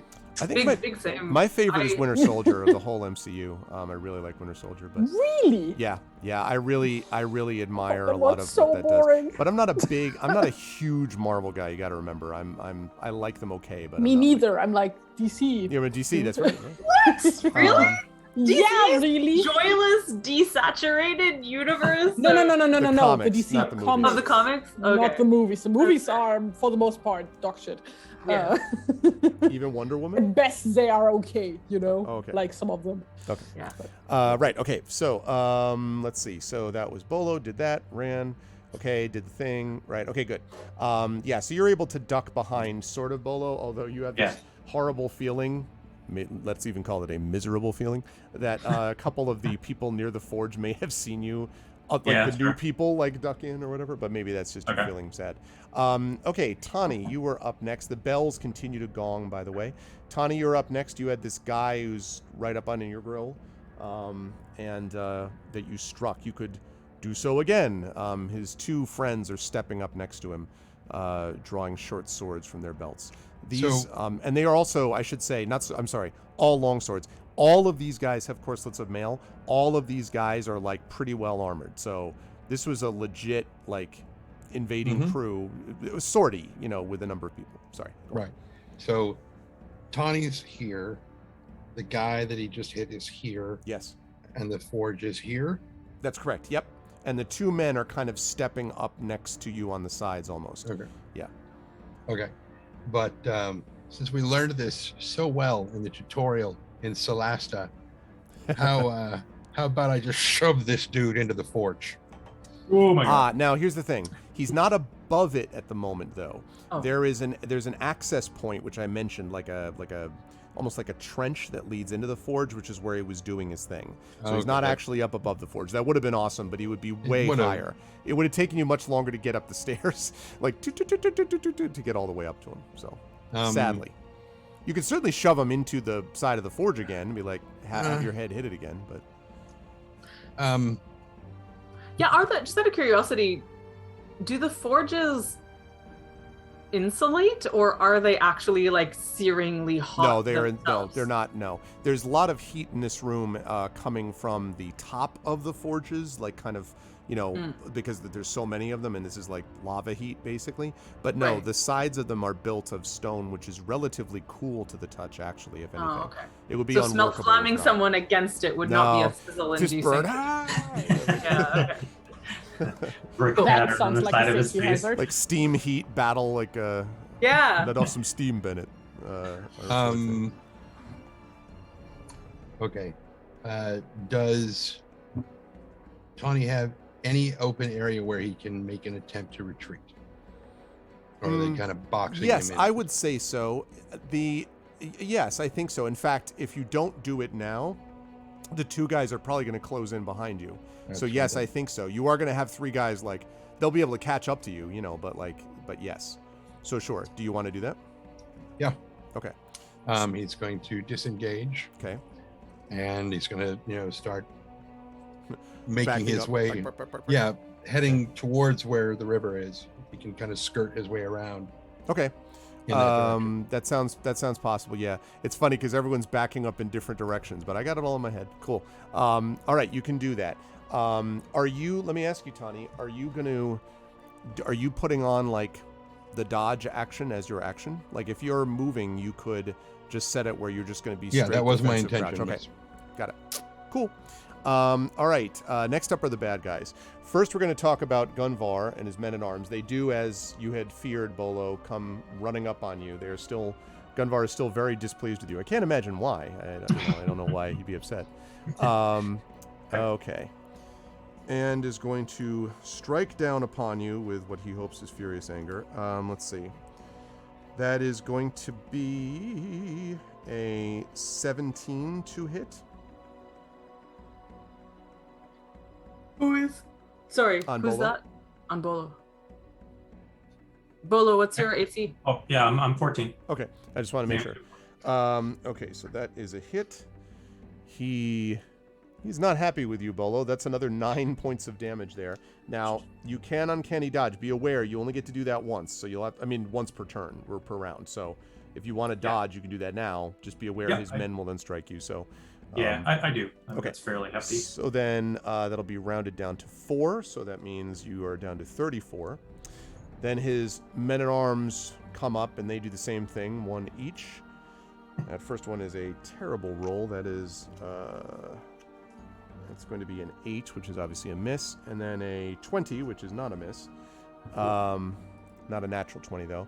10 damage was strike. You really pissed them off, Bolo. All right, they are raining blows down upon you. Oh man. Bolo Just literally the says, image of like a bunch of human soldiers in corseted mail just wailing on a hobbit. I'm sorry. Oh, it's so awful. I didn't mean it. If River gets even a glimpse of this, she's just gonna like, oh man. Although, did you furious. get the glimpse of where he freaking cracked the skull of Gunvar with a massive stone? I just want to be clear. Yeah. Can I bandage your wound? I'm sorry I hit you so hard. Can I make you an omelet? Yeah, like a blueberry cupcake. It's like, shut up. Okay. I'm just imagining him holding up like the flank searer over his head. Yeah, as they come Protect raining him. down on the pan. Yeah. Oh, man. Okay, so... I get a +1 AC if I have the flank seer in one hand. Yeah, flank searer should totally add to listen, this. I'm assuming your AC includes the fact that flank searer is a part of what your everyday process. It does not. Oh, man alive. Okay, so So you strike, whatever. Then that's so those are those two. Then we have two who are currently dealing with the river. Let's deal with them next. Thank you, Drax, for the follow. Welcome to the Argonauts. All right, two of them are going to attempt to. Let's see. We got 3 total that you're dealing with, River. I would say 2 of them are going to deal with you and 1 with Stone. The one that Stone keeps, is biting the heck out of is probably going to be interested in Stone. So let's deal with the 2 that are on you. So that is a critical miss, this first one on you. So that's a miss. Great. And then the second one is an 18 on That you. hits. Okay. And that is going to be 7 points of damage. And again, The sword? with the sword, yeah. And as you get hit by this, you can tell very practiced way. They're also doing it in such a way as to not expose themselves, despite these. You've dealt with bandits and with orcs and stuff like that. This is a much more disciplined kind of fighting, where the person is clearly trying not to expose their side to you or whatever as they're engaged in this. Okay, now the one that attacks Stone is going to get an 11, and I don't think that's going to get it done. No, he also gets disadvantage. Oh, right? that's true. Yeah, so he critically misses, so practically punches himself in the face. I forgot about the Yay! disadvantage. Doesn't actually do that, but practically. All right. Then we have the 3 that are closing in on Tani. And just, let's go right now. But you were doing dodge. Yep. Which is going to allow them to do stuff. When you mentioned him critically missing, I suddenly imagined Bolo doing that with his sling, and the scene in Return of the Jedi when Wicket wraps his sling around his head. Nice. Yeah.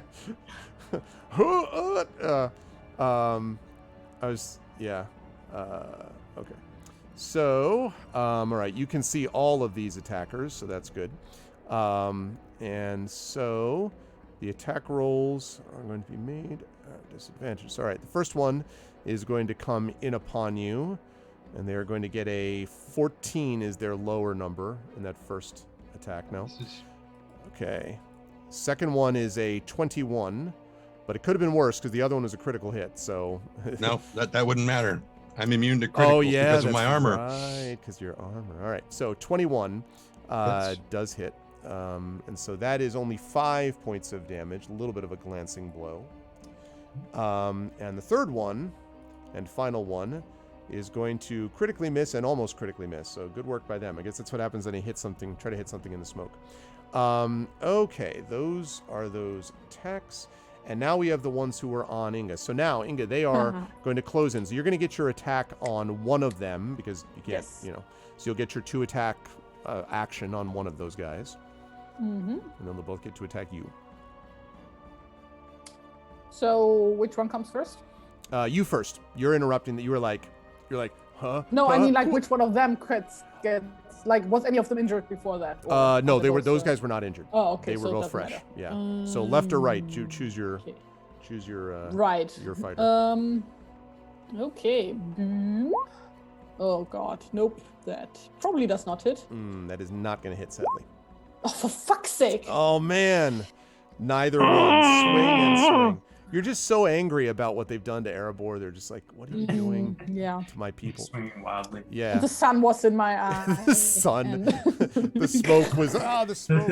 Okay. Smoke, we're tearing my eyes up. Okay, they seem somewhat relieved that you missed, and they will take their attacks on you. One of them is got an 18. Hits. And the other one is a 7, so that's a miss. Just the 18. And the 18 is going to do 5 points of damage to you. All right. And before they end their turn, though, wait, how many points? 4 or 5? 5 damage. 5 points. Okay. How much of in a pickle does Bolo look, and how far is he away? Volo looks in trouble. I mean, you hear you basically hear over the din, you insolent piece of and you just hear clang, clang, clang as these things just keep hitting against his pan, basically. Yeah, he looks. So how far is he away? Kind of in trouble. He's replacement. He's probably about 40 feet from you. Okay. Yeah. So, okay, you did that. They went. They did their thing. That brings us to the men one. That brings us to you now. Actually, it is your turn now, Inga. Okay, that was case, on their before turn. They end their, like when they end their turn, that triggers my skirmisher ability. Okay. Which means I get to move up to half my movement speed for free without triggering an attack of opportunity. Ooh, nice. Which, so you're just gonna push past them, just like get out of my way, like that type of thing. Basically, just power sliding. Hey. So that is Spider-Man's rounded down, underneath probably, them. right? Okay. I'm sorry. Say that again. Is that rounded down, or because I have an uneven? Yes. So that would be okay. 10 Well, feet. so roughly, so say 12 feet. Yeah. So, so that would put you about 28 feet from Bolo when you're done at the beginning of your actual turn. Yes. Cool. And it's your turn. Yeah, that's still just a hair out of. Can you move my way 3 feet? I'm a little busy. The people she's attacking are closer to her, and so that 25 feet would get her close enough to attack, right? I don't follow. What do you mean? Oh, she on her people. She's trying to get to you. Oh, Yeah, I see what you mean. No, because they came really from the other side, Bolo. If anything, you're sort of to this. I ran away from. Oh, that's true. No, like, but what I'm saying is, if you think about it, you ran towards, right? You ran away from them. You basically ran towards Inga. So you ran towards Inga. No. I thought he was running towards the exit. Oh, well, then he's going to be even farther away from Inga then.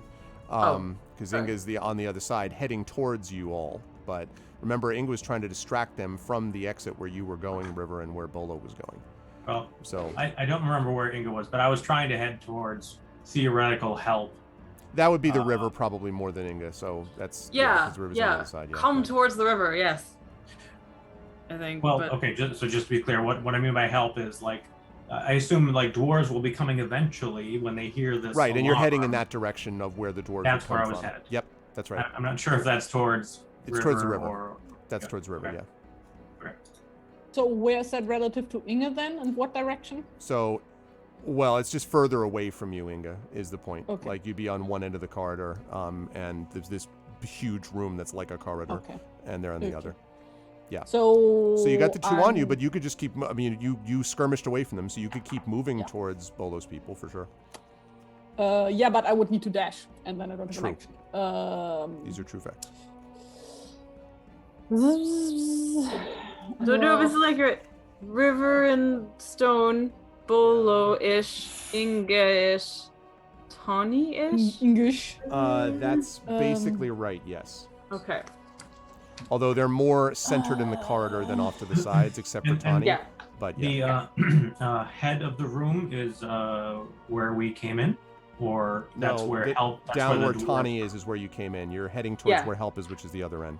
Yeah, exactly. This is where help will come through. Hopefully. And hopefully. And yeah, we kind of moved this way, and these are stairs, ostensibly. Yeah. Yeah. It's just a car alarm. It just goes on for hours. No one pays attention. Oh, that happens all the time. Then, the then I force know people. what I'm doing. They use that for lunch when they're hungry. Forget them. Okay, go ahead. Sorry. Okay, so how far away is the next enemy from me? Oh, I mean. Like the ones that are on Bolo, I mean. Okay, so Bolo moves. So if By the Bolo, way, you could call to me, but and tell me to come towards you. No, that's fine. So if Bolo is 40 feet and moved away, and they are probably on the other side of you, then other side of Bolo, not you, then I would say that means that they're probably like, let's say 42 feet from you. You know, they're like right on the other side of Bolo. So. Okay, in that case, I'm using a free action to drop my axe on the floor. Okay. Using my item interaction to get out my short bow and knock an arrow. Okay. And shoot at Gunvar is on him, isn't he? I'm sorry? Isn't Gunvar Oh, yeah, on him? Gunvar's one of them. Mm-hmm. Yeah, then I'm shooting Gunvar. Okay, sounds like a plan. Oh, for fuck's sake. Sadly, that is a miss. Smoke, figured. swirling, screaming. It's a mess. Yeah, the that's my arrow goes turn then. whistling past, and one of the men-at-arms is like, ducks out of the way. Okay. But you're still generally wanting to move in that direction, Inga, just so I Yes. know. Like over, okay. That's going to bring us down to the river and stone. So you still got your 1 on stone that stone is dealing with, and 2 on you, River. So I think what River is going to. So, okay, actually, I need a clarification. Sure. There are 2 actions that River wants to take, and I don't know if they count as attack actions, in which case she could take both, or if they count as other things. Okay. What I would like for her to do is so first I want her to do Songs of Slaying, Okay. which is which is something that she does. I'm not going to describe it until I know if I can do both of them. Okay. I wanted her to do Songs of Slaying and Flame of Terror, which is something that she can do once a long unit of time in order to make the people around her terrified of her frightened. Let's see. So it's a bonus action to do Warden's Gift, which is what Songs of Slaying is. So Okay. you spend one of your Warden's Gift dice to give all of your allies within 30 feet an additional D4 on their next attack roll. And also, that has one of your Warden's Gift dice may instead roll the die and add the number rolled to a weapon damage roll that they just made. So they could Right. either get an additional D4 on their attack roll, or they could add it to damage. That's a bonus action, so you can do that on your turn and still have an attack and a move. excellent, fantastic, wonderful, hooray! I figured Okay. you'd like that. Yes. So, yay! I love it when I can do things on my turn. It's just very exciting. So, River has just been struck by this mook, and just like Smooth criminal. and just kind of like raises her eyes like to meet his, and starts this absolutely blood-curdling, high-pitched, keening, controlled song that sounds like a storm of knives coming out of her throat, basically, and raises her voice. She opens doors with her. Sorry, That's how powerful it is. Wow, it's how just like powerful it is. the cutting words. So, like this song and her voice are so sharp, they cut through all of the din of bells ringing and armor clashing, and somehow seem to use those things to just kind of bolster her voice up, and sings this terrifying song, which will be familiar to Inga and Tawny. I don't actually know if Bolo's heard her do this before or not, but it is a stirring, rallying call to arms for her allies that should give everyone a D4. Very cool. Now, I do want to mention one thing, which is I just want to talk about the distance. So, because this is within 30 feet. No, it's So- within 6. Oh, sorry. Never mind. I was looking at the wrong thing. 30 feet. Yeah. So that means that it will affect you. It'll affect Stone. It'll affect Stone. It'll affect Bolo for sure. It will not. It definitely isn't going to affect Tawny. I'm trying to decide if it's going to affect Inga or not, because 30. I don't think so, because she shot from the short bow. Yeah, but this is a fairly big room though, so I would say it will not do that, but it will definitely affect Bolo, who arguably needs something more than anybody else does. Plus Stone, of course, it will affect. Okay. It will so really freak out your enemies too. yes. They are really like, what is this? Excellent. And as she is doing that, what she then does is, as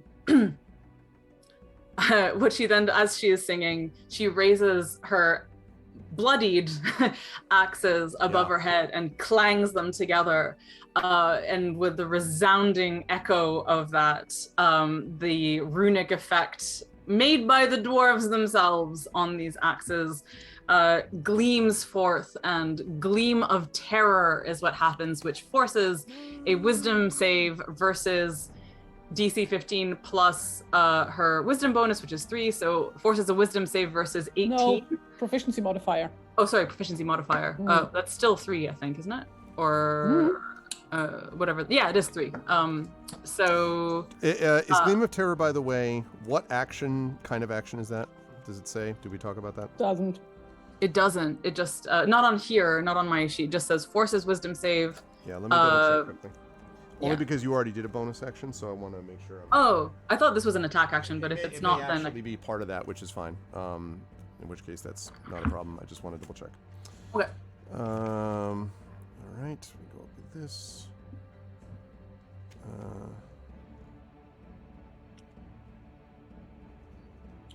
Yeah, right. Okay, so we got that. If not, I'll save it till next turn and just attack as per usual. Yeah.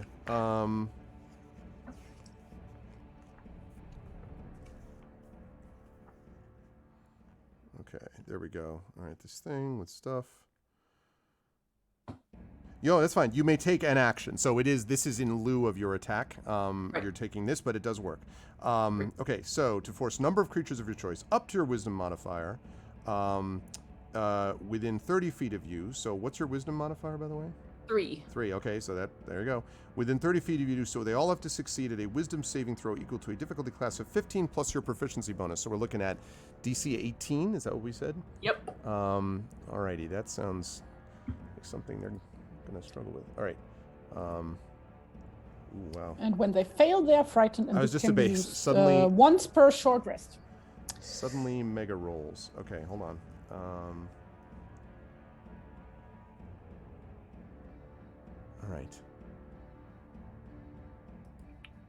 All right, so 21 and 18, so 2 of them actually make their checks. Oh my god. But the Ooh. other one misses terribly. You won't be surprised to learn the one who misses it is the one that Stone is already savaging. So Oh, so damn he's just it. like, so he's ah, like, so he's now like absolutely like freaked out, and Stone is like, like as he's doing this. Gunvar and the 2 on me should roll as well. Yeah, doesn't everyone? No, sense up was to that 3. Up to 3. Yes. So I if you thought want up to to 3 could be affected, but that everyone within that needs. No. Nope. Oh. Gleam of Terror says that that you can Forces choose up to you wisdom can choose modifier to up make a to wisdom your save. wisdom modifier to force a number of creatures of your choice. Now you can so of my choose which creatures. So I should say, I mean, like I guess if you wanted to ignore the guy that Stone was on, I would let you do that. But it can be up to 3 total that you can affect within 30 feet. So yes, there are the 3 that you're dealing with, Stone 1 and 2 on you, and Right. there are 3 people that are on Bolo, and I would say you're in range of them if you want to affect them. So it's up to you in terms of who you want to. As you know, they're all gonna. I'm not gonna re-roll the saves, so one of them failed it. Right. Okay. Yeah. I'm gonna say that, like, I mean, I imagine that she would be doing this.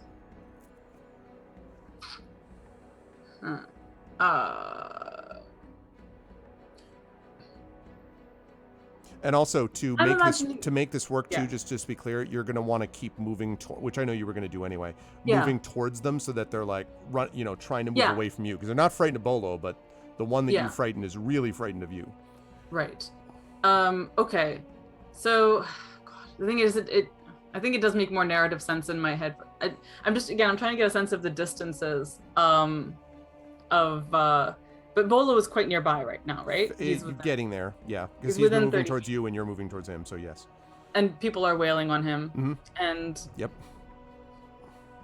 yeah. Okay. But I mean, you do have 3 to worry about yourself. It's not like you're not dealing Yeah. with. It's knife work down there, right? Isn't it? It's knife work down there. Well, so I guess here's my question, because like Stone has to go right after, right? Right. Or you could have Stone Does- go before. Remember, it's up to you. I guess what I'm asking is, does the effect of this happen right away? Like, is the person They're immediately frightened of you, but they obviously can only react on their turn. on their so- turn, right? Okay, so which is not till next round. right. God, I really want to affect one of the. I feel like I just need to go with the narrative visual here. Like I think that she would have been targeting the people around her before moving towards Bolo. I think that's I'm not Seems gonna logical. rule lawyer that. So no, that makes sense that the guy who is savaged and hopefully about to die is the person who's trying to run away. But my hope actually is that if he is trying to get away from her, that he would provoke an attack of opportunity from Stone? Yeah, absolutely. Oh, yes, 100%. When he goes, yes, that'll be the case. All right. I mean, obviously on his turn, so that's right. Assuming Stone doesn't destroy him this turn, which I guess. Yeah, exactly. Well, that's what I'm kind of wondering. Like, I mean, if Stone would have to do a lot of damage to take him down this turn. It's not likely. He's hurt. He's pretty badly hurt, but he's not right on the edge of death. All right. Infuriating. I can't believe they made those saves. I hate them. I hate them so much. Yep. So anyway, okay. Then you should kill them for that. I know. Exactly. You will pay for not dying. You will pay for not fearing me. How dare you? You will die for make not you dying. fear me. Will make you fear me. Yeah. Okay. Can Stone attack one of the two who he is not currently on? If he releases the other guy that he's sort of currently chewing savaging. on. Yeah.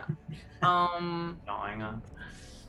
It just makes sense for him to say. I'm sorry. I'm gonna carry the story here and just keep going. He's gonna stay on the guy who he's currently on. Okay. Or is he? No. If the other two are squaring up against River, he's probably going to go for one of those, actually. Okay, no. Behind he's going to attack the other two. Okay. Yeah. So the person who just hit River is the person he's going to attack, actually. Okay, got it. All right. That makes more sense. That's fine. And it's not, he's going to do this because they're all right there, so there's no attack of everything anyway. So, go ahead and make the attack for Stone on this guy. Right. So, Stone is gonna do... So Stone sees this jerk attack River. He's gonna let go of the guy he's been savaging in order to snarl, growl, turn around, and attack that guy. Yes, he is. That's a 20. Sure is. That is a hit. For sure. So go ahead and damage, and then he'll see if he can make his saving throw. That is 10 piercing. Okay, that definitely hits. The guy also misses his saving throw, so he is also now being savaged by Stone. Stone savages people. A Middle Earth story. Okay. All right, and that brings us up to round 3. You can begin to hear, by the way, through the hallway. Actually, let me have everybody make perception checks quickly. Ooh. Wait, who makes perception checks? All of you. All of us. All of you. Zuzu. Okay. Understandably, Bolo is like a little I'm occupied. very focused on the 3 people in front of him. Okay. I would say the only one who hears anything is Tani. And Tani, what you hear is the sounding of guttural voices, but coming from above in the direction of where the alarms were sounding. Like echoing voices down the hallway. Orcs. Nope, but nobody else hears that. Exactly. You hear goblins and orcs. Well, damn it. No. River is hearing the sound of her own voice. I was thinking of some Maori or All Blacks. The sort of the war the cry. Haka. The Haka. Yeah. The Haka. Yeah. Okay, so round 3 begins. Bolo, you are up. You have got a bunch of angry people right there that are wailing away at you. All right, I will repeat. I'm gonna disengage again. Okay. And you've got a bonus D4 to use at your discretion. Right, for either your attack or your damage when you choose to do that. Okay. All right. I'm going to head towards River and Stone, and then again look for some reasonable amount of cover to help in any way, and then just sling them. Oh shit! Sorry, I forgot. Arv, Stone had a D4 to add to his damage, which I will allow this, but I do remind everyone. The last time we talked about retconning, I believe I heard someone say, "Oh, we don't do that, Arv. We always." This isn't retconning what happened. It's just adding to damage potentially. It's okay. Yeah, if you want him to add the damage on, that's fine. Yeah, go ahead and just roll that 1d4. Yeah. 1d4. So an That is additional 4. Okay, so it's 14 piercing. Okay, 14 got it. piercing, yeah. Cool. Okay, so yeah, Bolo, so you disengage, move down the way, move much closer to the river now, and there's other people that River's fighting, and then sling away. So do you want to use your D4 on damage? I'm sorry, on damage, not my damage, attack. okay. All right. My attack is so slight anyway. I need it on damage. Okay. So 12. Hey, Left Swing. Okay, 12 sadly goes whistling by the head of Gunvar. And he stares at you angrily and, "You'll pay for that." Okay. Well, I didn't do anything. I threw a rock past your head. He just gets more. You're just poking the bear over and over again. Okay, or I guess missing poking the bear, but you get the idea.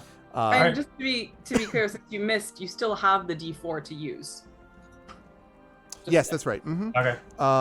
And well, because you didn't use it on the attack anyway. He was just keeping it on his damage.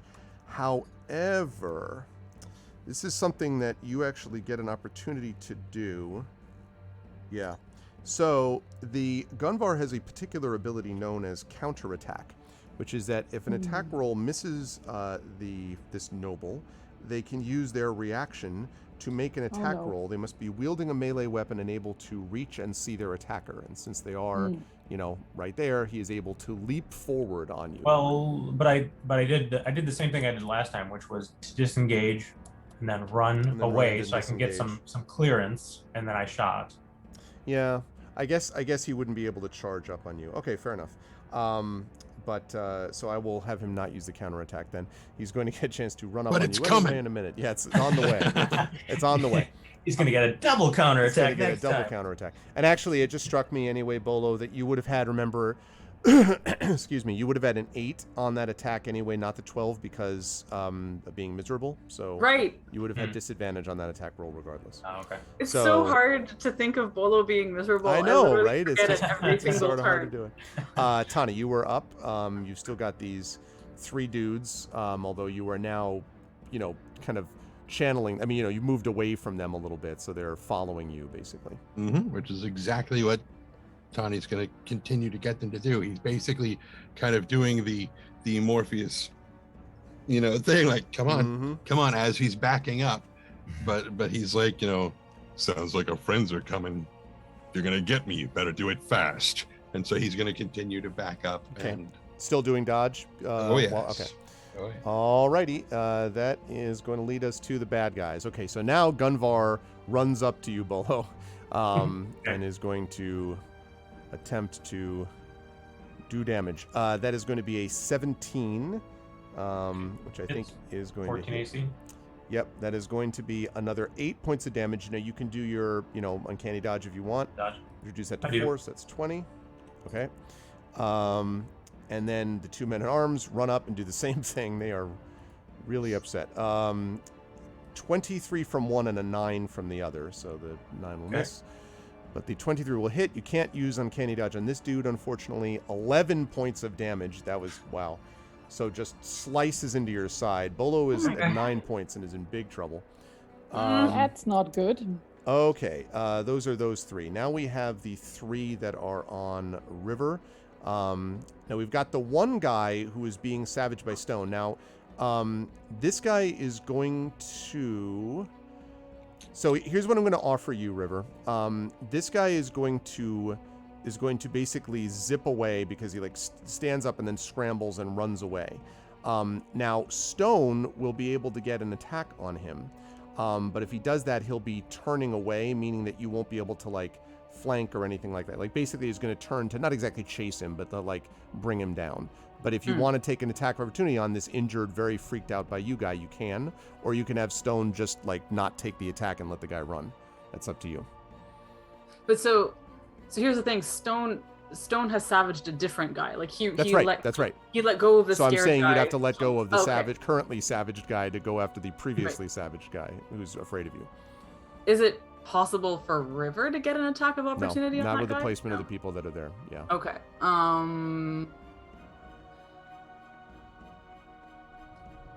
Yeah, there's no bad decision here. I mean, it's just up to Yeah. Since this guy is frightened, his only actions are to try to move away from River, right? Yep. Right. Dodge or Okay. So dash. he can't attack anybody. No. He's just Yeah. Just running the. But- And the guy that Stone is currently on has disadvantage on attacks Correct. because he failed his roll. Correct, until the end of his turn, until the next turn. Yeah. Yeah. And I mean,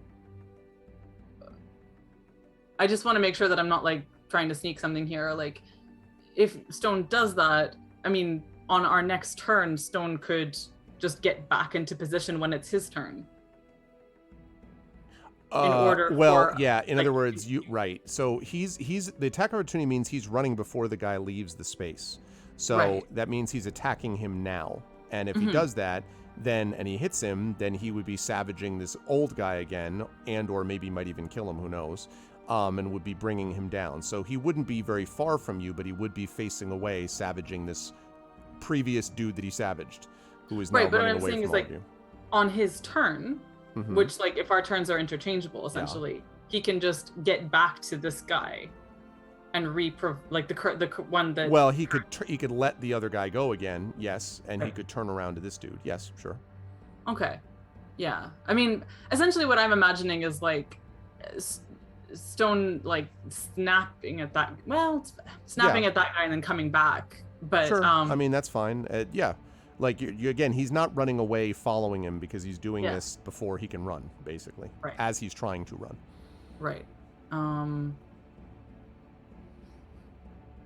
Yeah, I wouldn't overthink it. There's no bad call here. There's no back. I mean, if he can get, essentially, like, I'm imagining on the next round, River is gonna be like attacking these two guys probably. I would assume. And so in that case, although if Gunvar is there, I'm just gonna.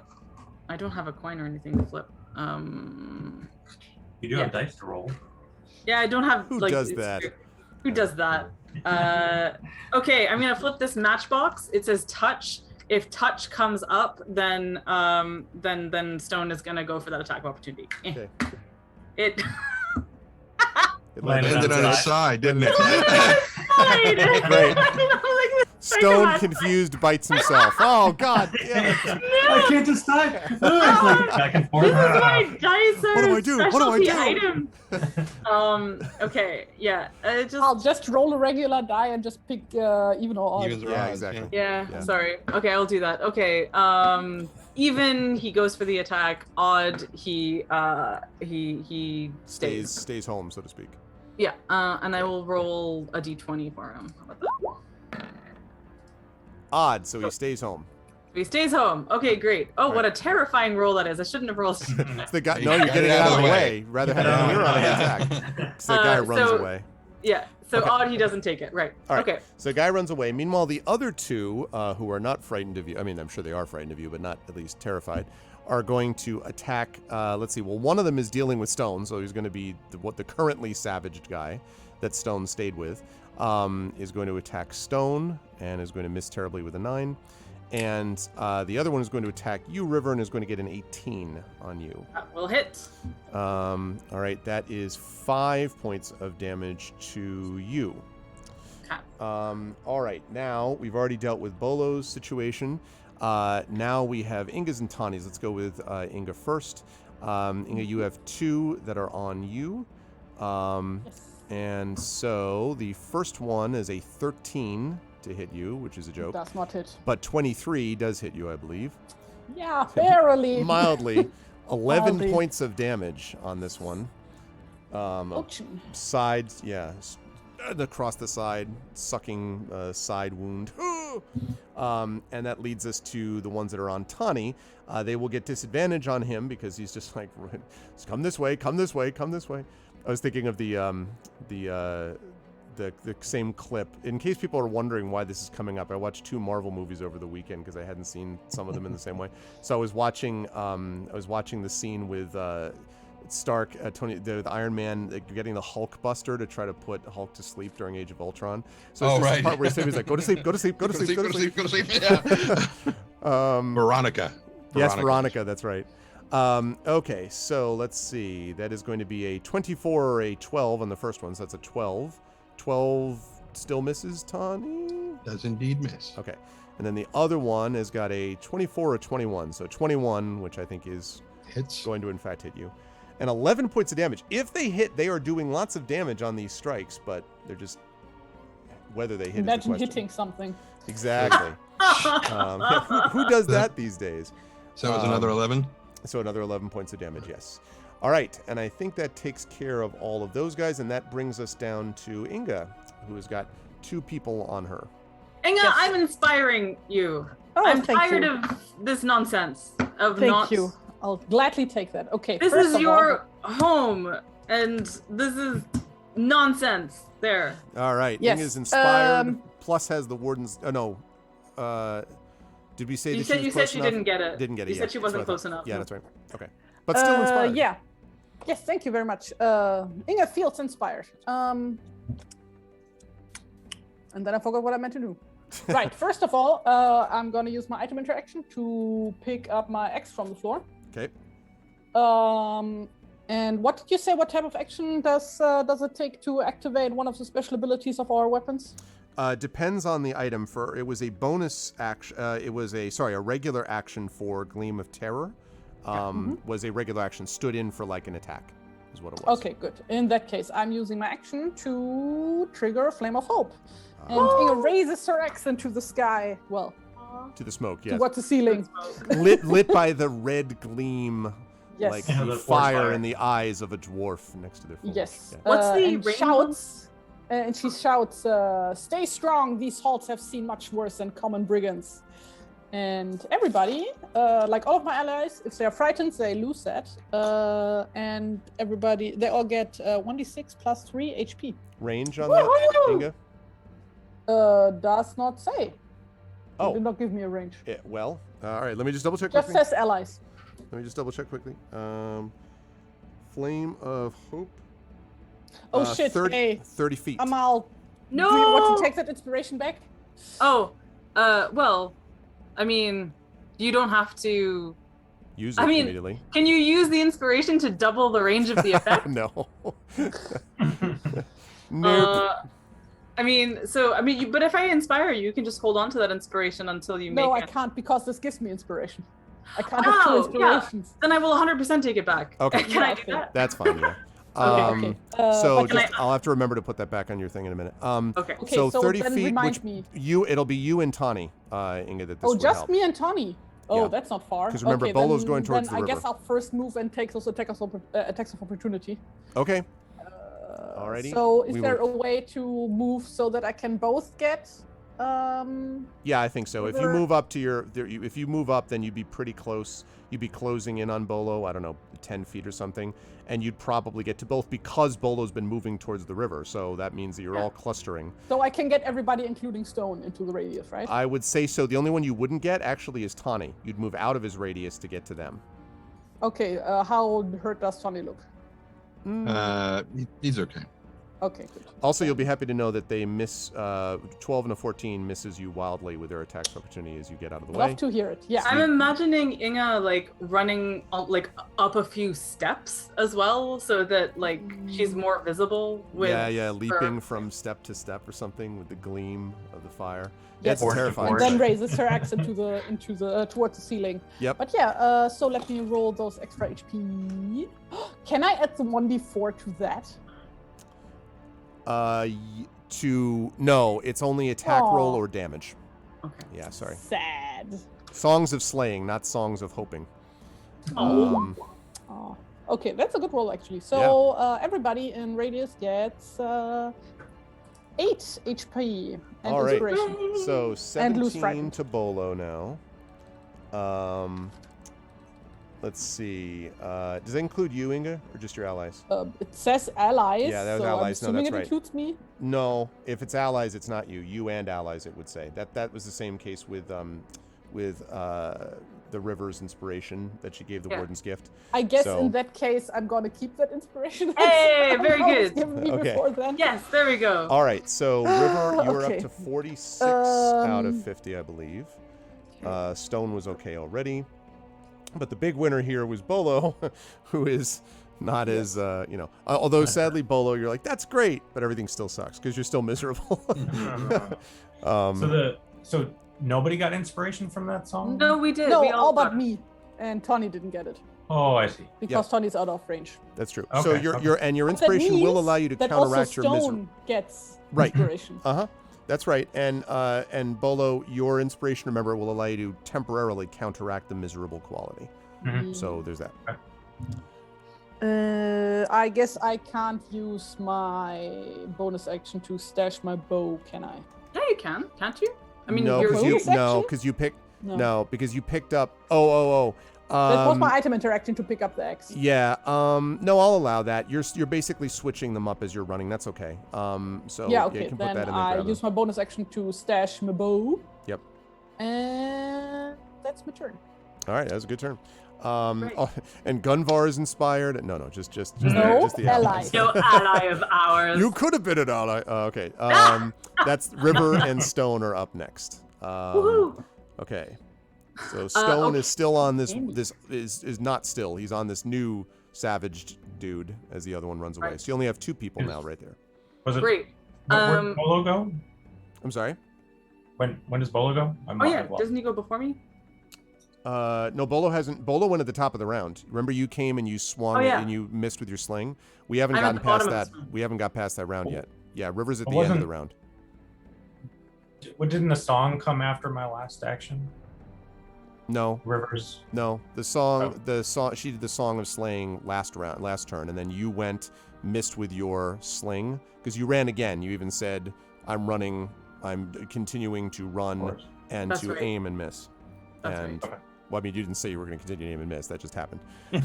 But No, the reason you're thinking that is because there was the attack of opportunity thing that I had to decide. Maybe, yeah. that's right. That's why. So like Stone had to got that. Like we didn't take it in the end. And So, you're up at the top of the round, and actually you're up next, Bolo. So Okay. basically, Okay. all right. So, all right. So Stone is still providing flanking opportunity on this dude. Yes. So not going to use inspiration there because just going to attack him. Okay. And Excuse me. so right. So okay. Actually, let me think this through because she can see Bolo, or can tell that Bolo is in danger Yes. and in trouble. Yes. Indeed. Indeed. And she has she has 2 attacks that she can take. Okay. But also move, right? Yep. She can do 2 attacks for her attack action, and then she Yeah. can move. Now, if And she then she moves, she will, she provokes. she'll either have to disengage 5 feet, or would have to take an attack of opportunity if she wanted to move normally away from these dudes. Right. How does One of them in disen- specific who's standing up and facing you and all that, and is not being Right. savaged. So how does disengage work exactly? Is Disengage just is just a move action, but instead of moving your full movement, you move carefully 5 feet away, so it prevents them from attack of opportunity you. It's like you're Right. carefully shifting back. okay. So she can't disengage and then attack someone attacking Bolo? Like that would be Well, let me think about that. No, because they're on the other side. You could Bolo is basically Bolo is moving his people towards you, and you're moving your people towards them. Great. But they're still on either side. Yeah, exactly. okay. So yeah. Okay. In that case, we'll just she'll do first attack on this dude who You she wa- has advantage on. Okay. So the Fine. one is down on the ground. The one who stoned is savaging. yeah. Yeah, exactly. Got it. Make it happen. And so she's gonna do attack. So that is a 24 and a 14. Yeah, 14 will miss, 24 will hit. Okay. Okay, it's 5 slashing. All right. Yep.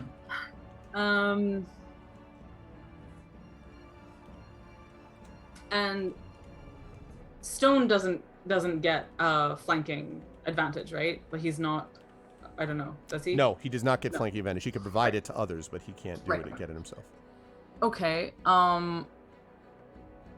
Well, she's just gonna attack this dude again, I Okay. guess, and with the same advantage. Not going to use the inspiration yet this round. So, thunk, thunk. Ham. Sadly, Okay. 14 and 10 are both misses. Okay. But you have taken their attention and focus and all that, and you're staying All right. engaged with them, I believe, and that leads just to Yes. Stone to go. Yep. All right, so let's have Stone make his attack on the one that he's like, "Rawr." Snarling, tackling.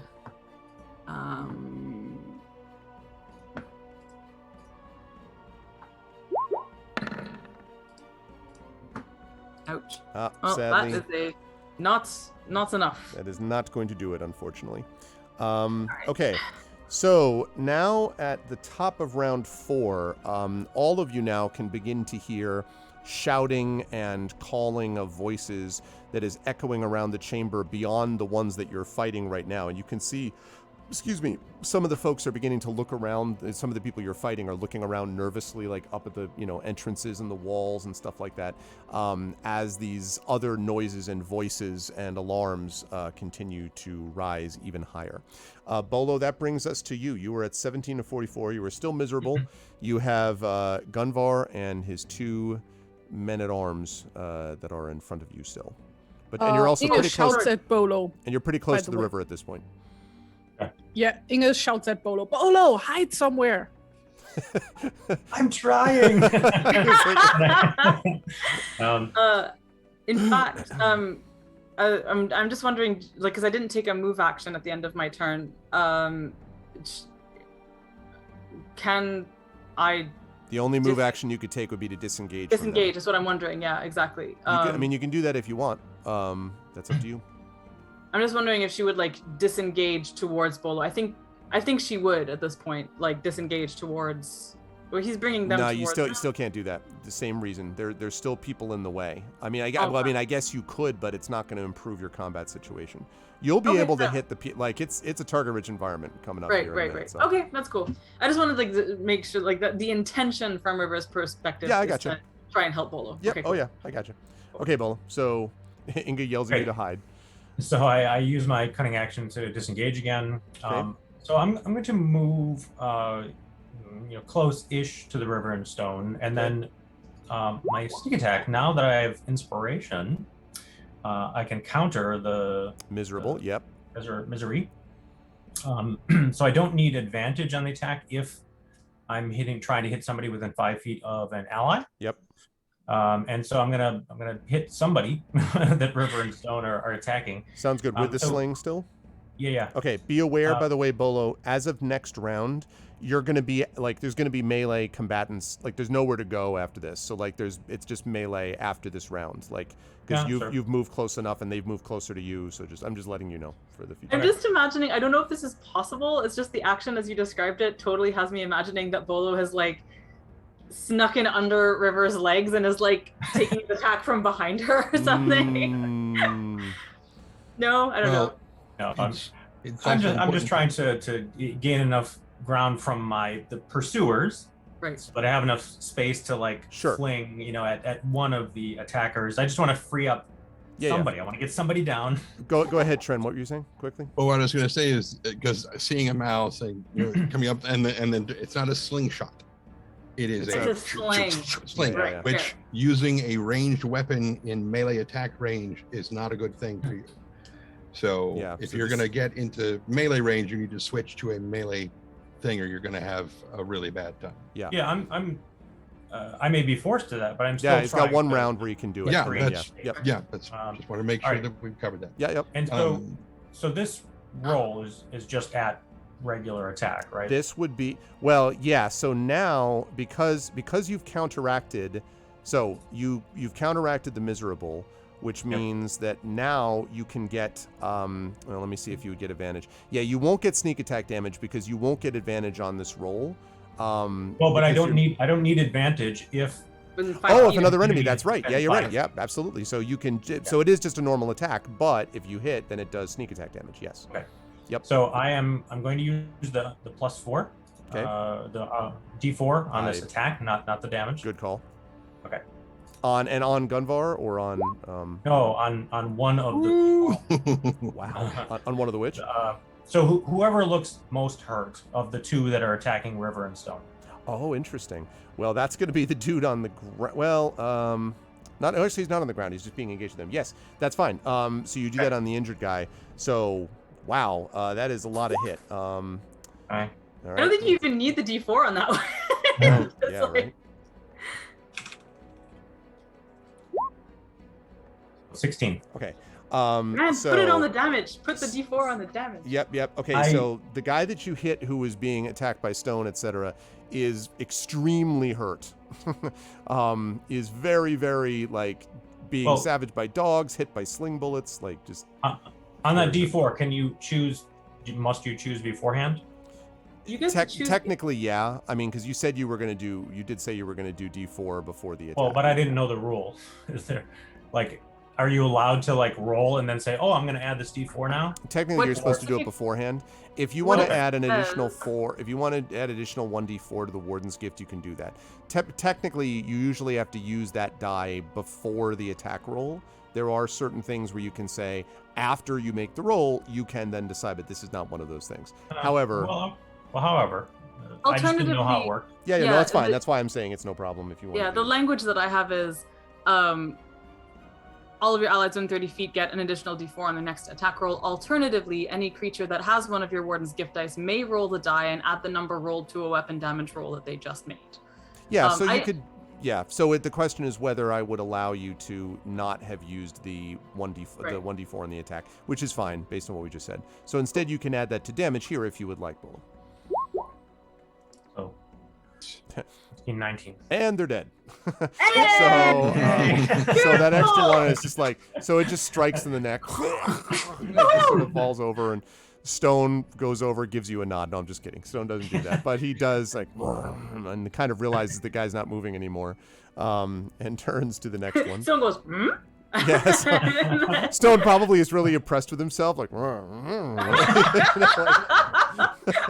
everyone saw that guy I savaged.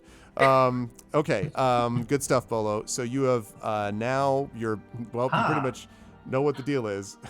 River sees that. I took a lot of stuff from everybody. That was like the whole crew like working together. Yeah. I will totally say that like River sees that slingshot happen, and she looks at Bolo with like just like this just not how can I like this blaze of like delighted admiration. Come from your side.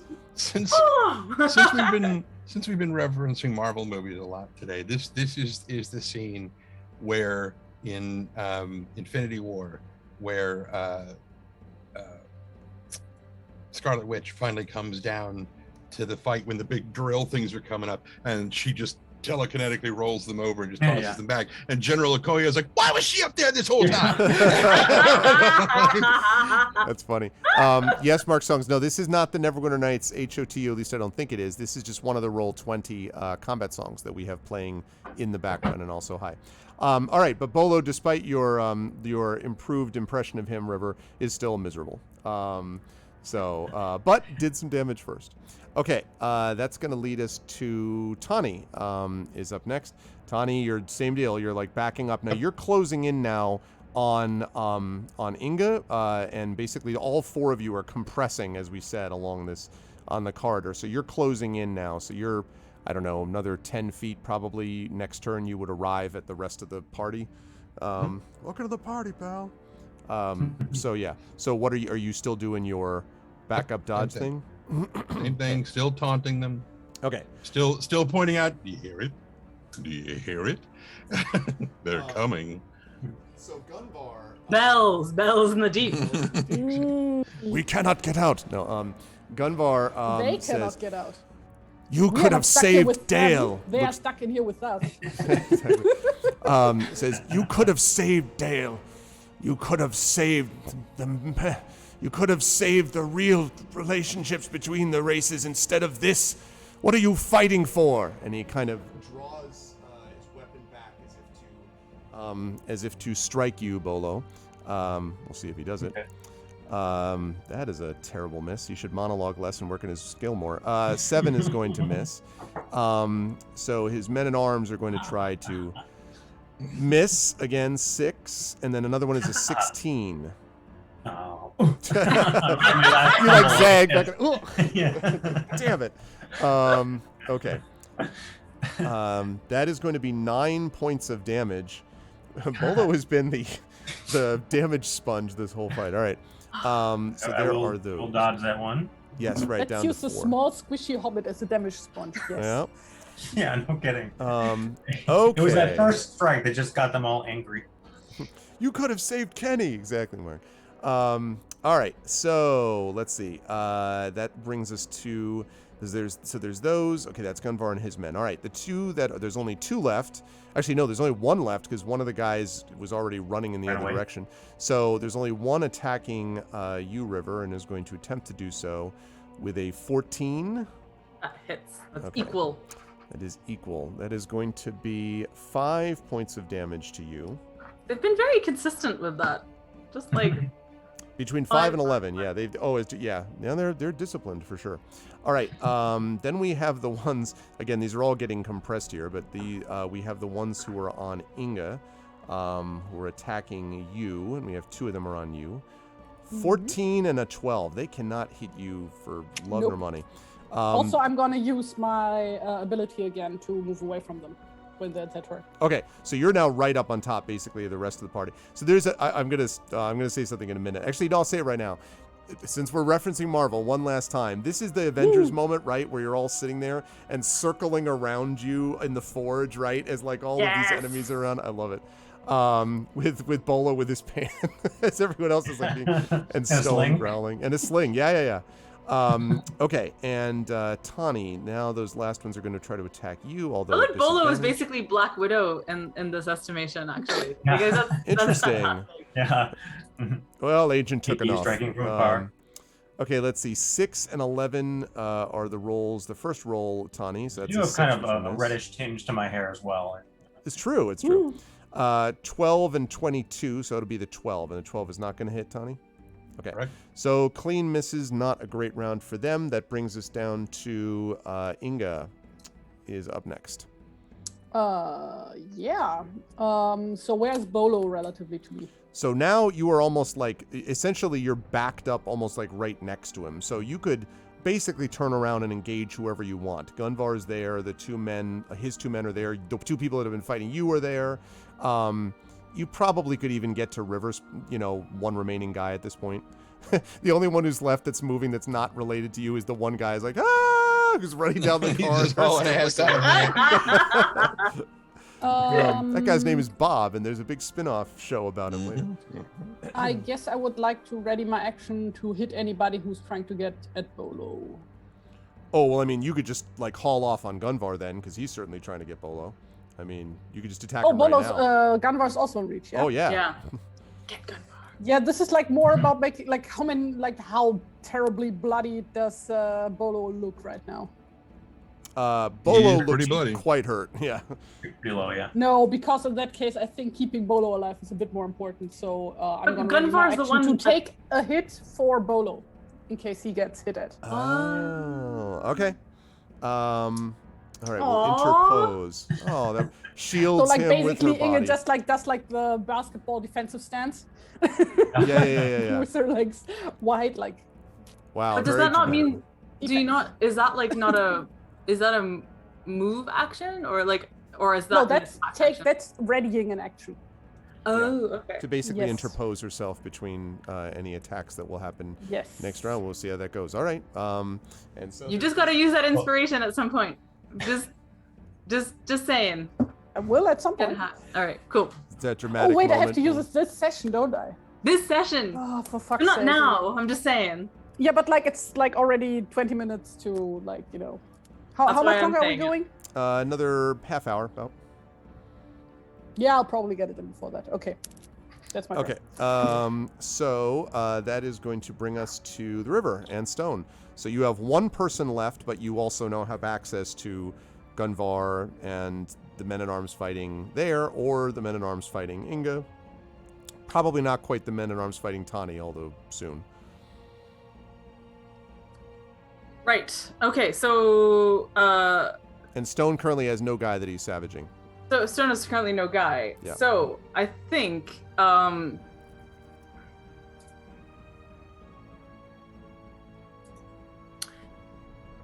what I would like to do, since okay.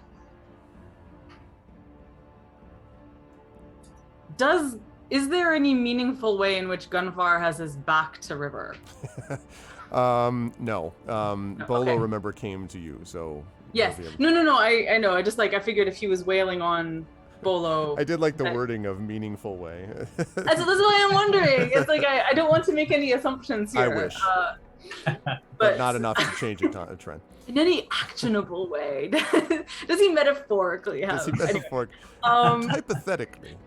So what I would like to do, since Stone's person has fallen over, Mhm. I would like for Stone to essentially, like, you know, River wants to kind of get in, and it also like take attention away from Bolo. So, but what I'm wondering is, could Stone attack Gunvar and then River attack Gunvar, Sure. providing Absolutely. a flank situation? Yes, absolutely. Well, only Okay. flank for you. I mean, Stone doesn't get a flank. Exactly. Yes, absolutely, sure. Okay. So All right. Stone first? Yes. All right. And Make it happen. yes. Oh wait, no, I have inspiration. Okay. Sorry, I forgot that. Okay. Stone so- also has inspiration. Don't forget about that one. Yeah. So and Stone has inspiration. Right. Right. I had forgotten. Thank you. See, it's He's also an ally, a very good ally. he's the best The good goodest. ally. He's the best boy, lie. The best ally boy. Ally. Best ally boy. Yeah, spelled with Okay. with an I, not a Y, right? He's the best Ally ally. boy. For some reason, I just thought it's the savage teeth of Stonen. I don't know. I just had a Conan moment. I apologize. It's- So I think what's gonna happen is so Gunvar has been attracting attention with this monologuing, Indeed. right? Yeah. And it's like, what are you fighting for? And so, what are you fighting for? What do you stand for? So anyway, whatever. Yeah. Right. This Don't be a yeah. sheeple. So Stone is gonna go for Gunvar, Okay. using his inspiration. Okay. I love it.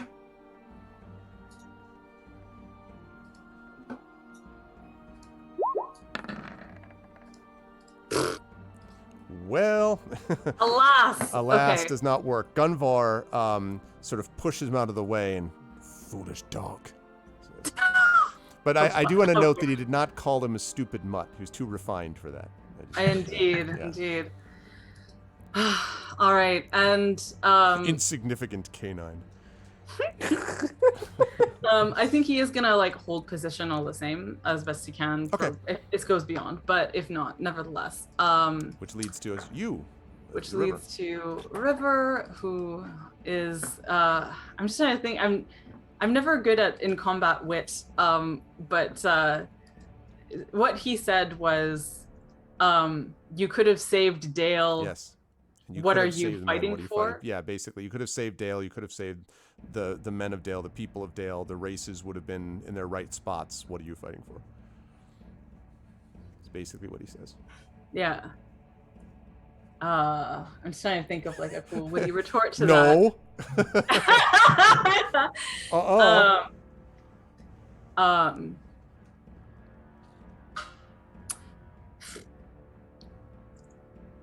Shut up. Only thing Dale needs saving from is the rot and poison of your actions. Okay. I'm a writer. I'm not a speaker. I'm a writer. What can I say? And then you hit him with your Hugo. Yeah. It's very sharp and pointy. Yeah, you wouldn't want to mess so, with those. I've seen And some of actually, those. you know what? The nebulas would actually do more damage Oh, as they yeah. are bludgeony. But, Yeah. just gonna, they're big blocks of lucite. That's my flex. Anyway, yeah. The only thing Dale needs saving from is the likes of you. The thunk. The thunk. So that's a 24 and a 22 to hit. Those will both hit. I'm a lover, not a writer. That'll be 13. Okay, that he looks pretty hurt, and kind of staggers back, sort of breathing heavily, and he stares at you and he says, "So, you've decided to betray your own.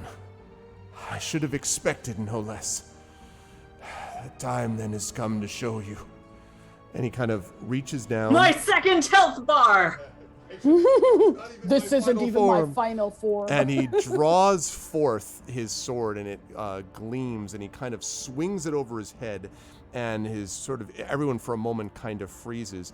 And then his sword comes down, and it's like actually heading basically towards your head, River, having said this. But it comes down, we're at the top of round 5, and as it comes down, there is a ringing, I gotta get the sound right, as a massive axe blade stops it in flight, and from above him too, and he sort of is kind of struggling, and then is, in an incredible feat of strength, is pitched over, like the axe literally pulls him back the other way. And as he sort of falls to the ground, just like completely discombobulated, and his men turn around, standing on one of the steps of the forges right before you is King Dane himself, with his cloak behind him, flowing behind him, his armor, his helmet, and he gleams like the gold of a dying fire as his axe stands above you, and with a voice that booms like thunder, "Lay down your weapons, or all of you will be cast into the fires where you belong." And at this point, you hear the sound of the very distinct sound of bowstrings being drawn, and all of a sudden you see just bristling arrows from every window and entrance above, and striding down are, dressed in full mail, like the most impressive looking dwarves any of you have seen, except for Inga, because Inga knows well that this is the Stone Guard, the elite guard of Erebor, Dane's personal guardsmen, no doubt. And they are all they all are carrying these heavy mattocks or axes with armor. Their beards are pleated and braided and then tucked into their belts. And they stride forward, and there's 40 of them at least on the ground, and God knows how many with arrows above.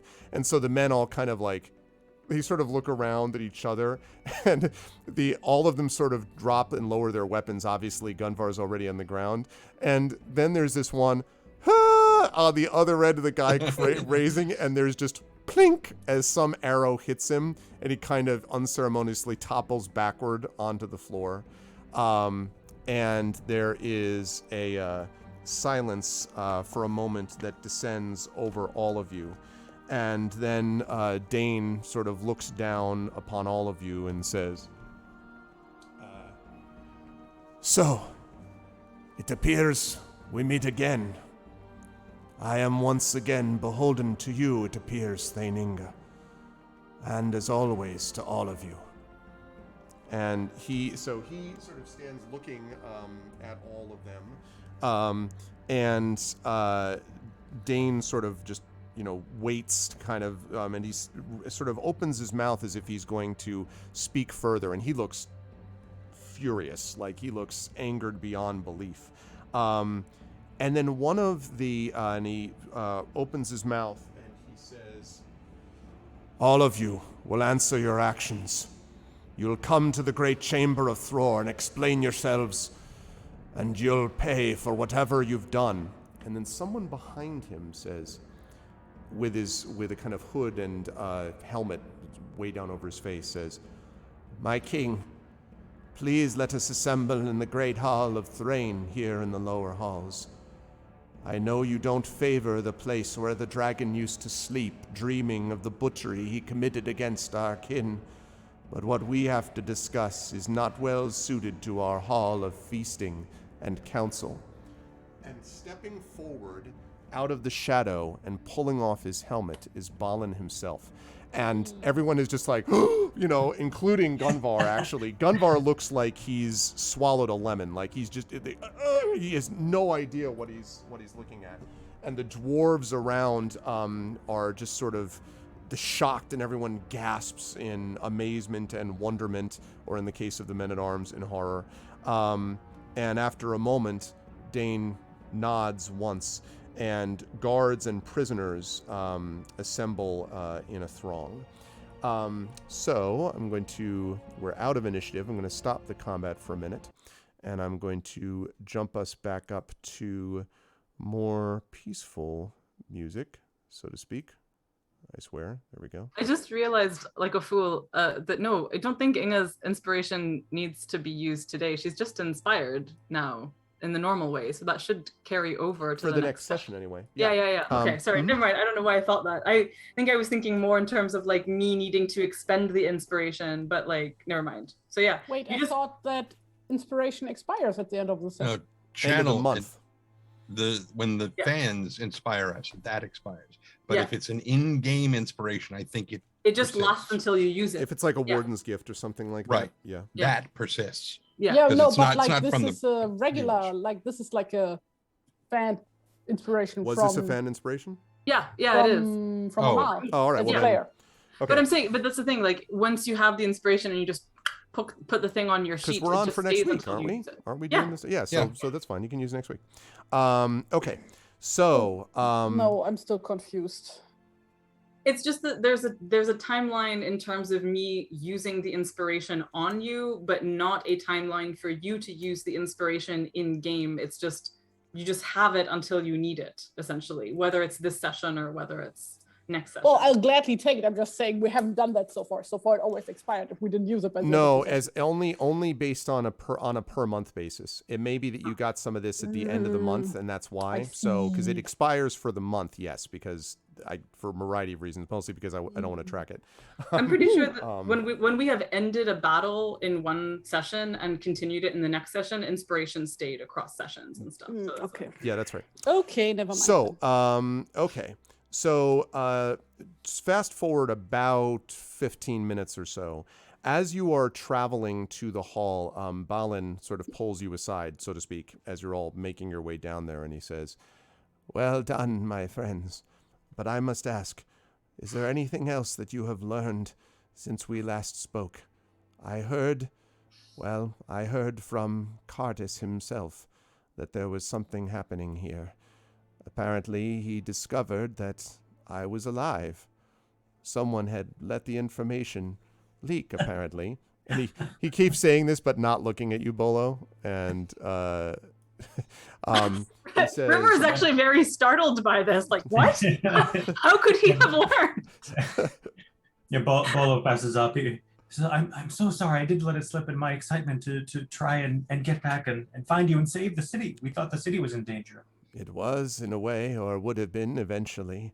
But I gather we now know who's responsible here. What did Gunvar tell you he wanted? What did he offer to do to you or do for you? He asked us to join him. He tried to persuade us to engage in treason, essentially, against... He was very cagey about this. We had understood it as him trying to usurp King Bard's place, that he was displeased with the way that the Bard was running things. I'm actually trying to remember as I'm speaking this what we did learn. I don't remember everything. Me saying that, obviously.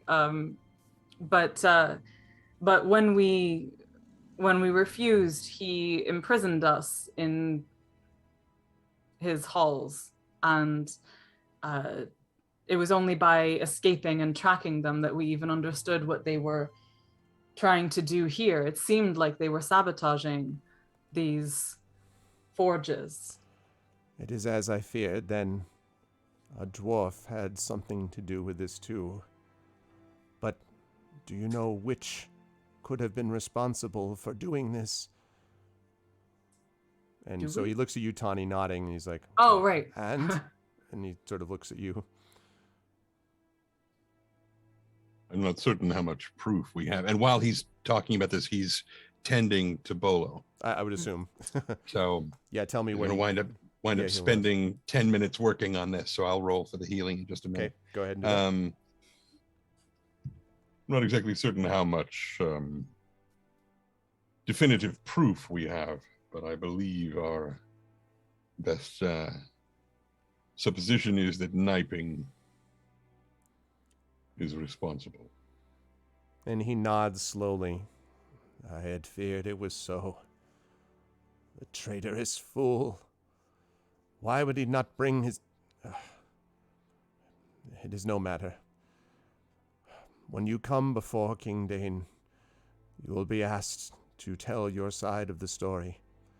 I will intervene as I can, and your actions here will have strong benefit to you and to us. But I must tell you that Dane is as intelligent and smart as he is stubborn. He will ask for proof, because he knows what this means.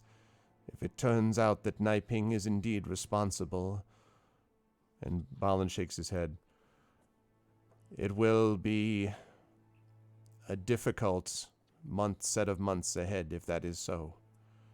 Anything you can think of, that any of you can think of over the next few minutes before we get there, that could serve as proof, would be helpful in this encounter to come. I am struggling to remember who Niping was. I'm sorry. He was that like legendary dwarven smith from the Iron Hills. And like we've learned from those two dwarves who like made a ruckus on the marketplace in Dale. Right. That like apparently quite a few Iron Hill dwarves are what you call that? Dwarf supremacists?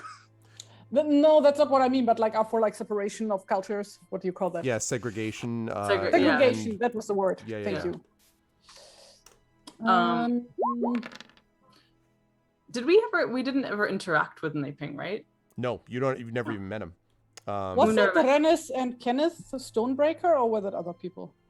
Renif and Kenneth were, those were the two smiths who got into a fight with Thrune. Yeah. Who mentioned that.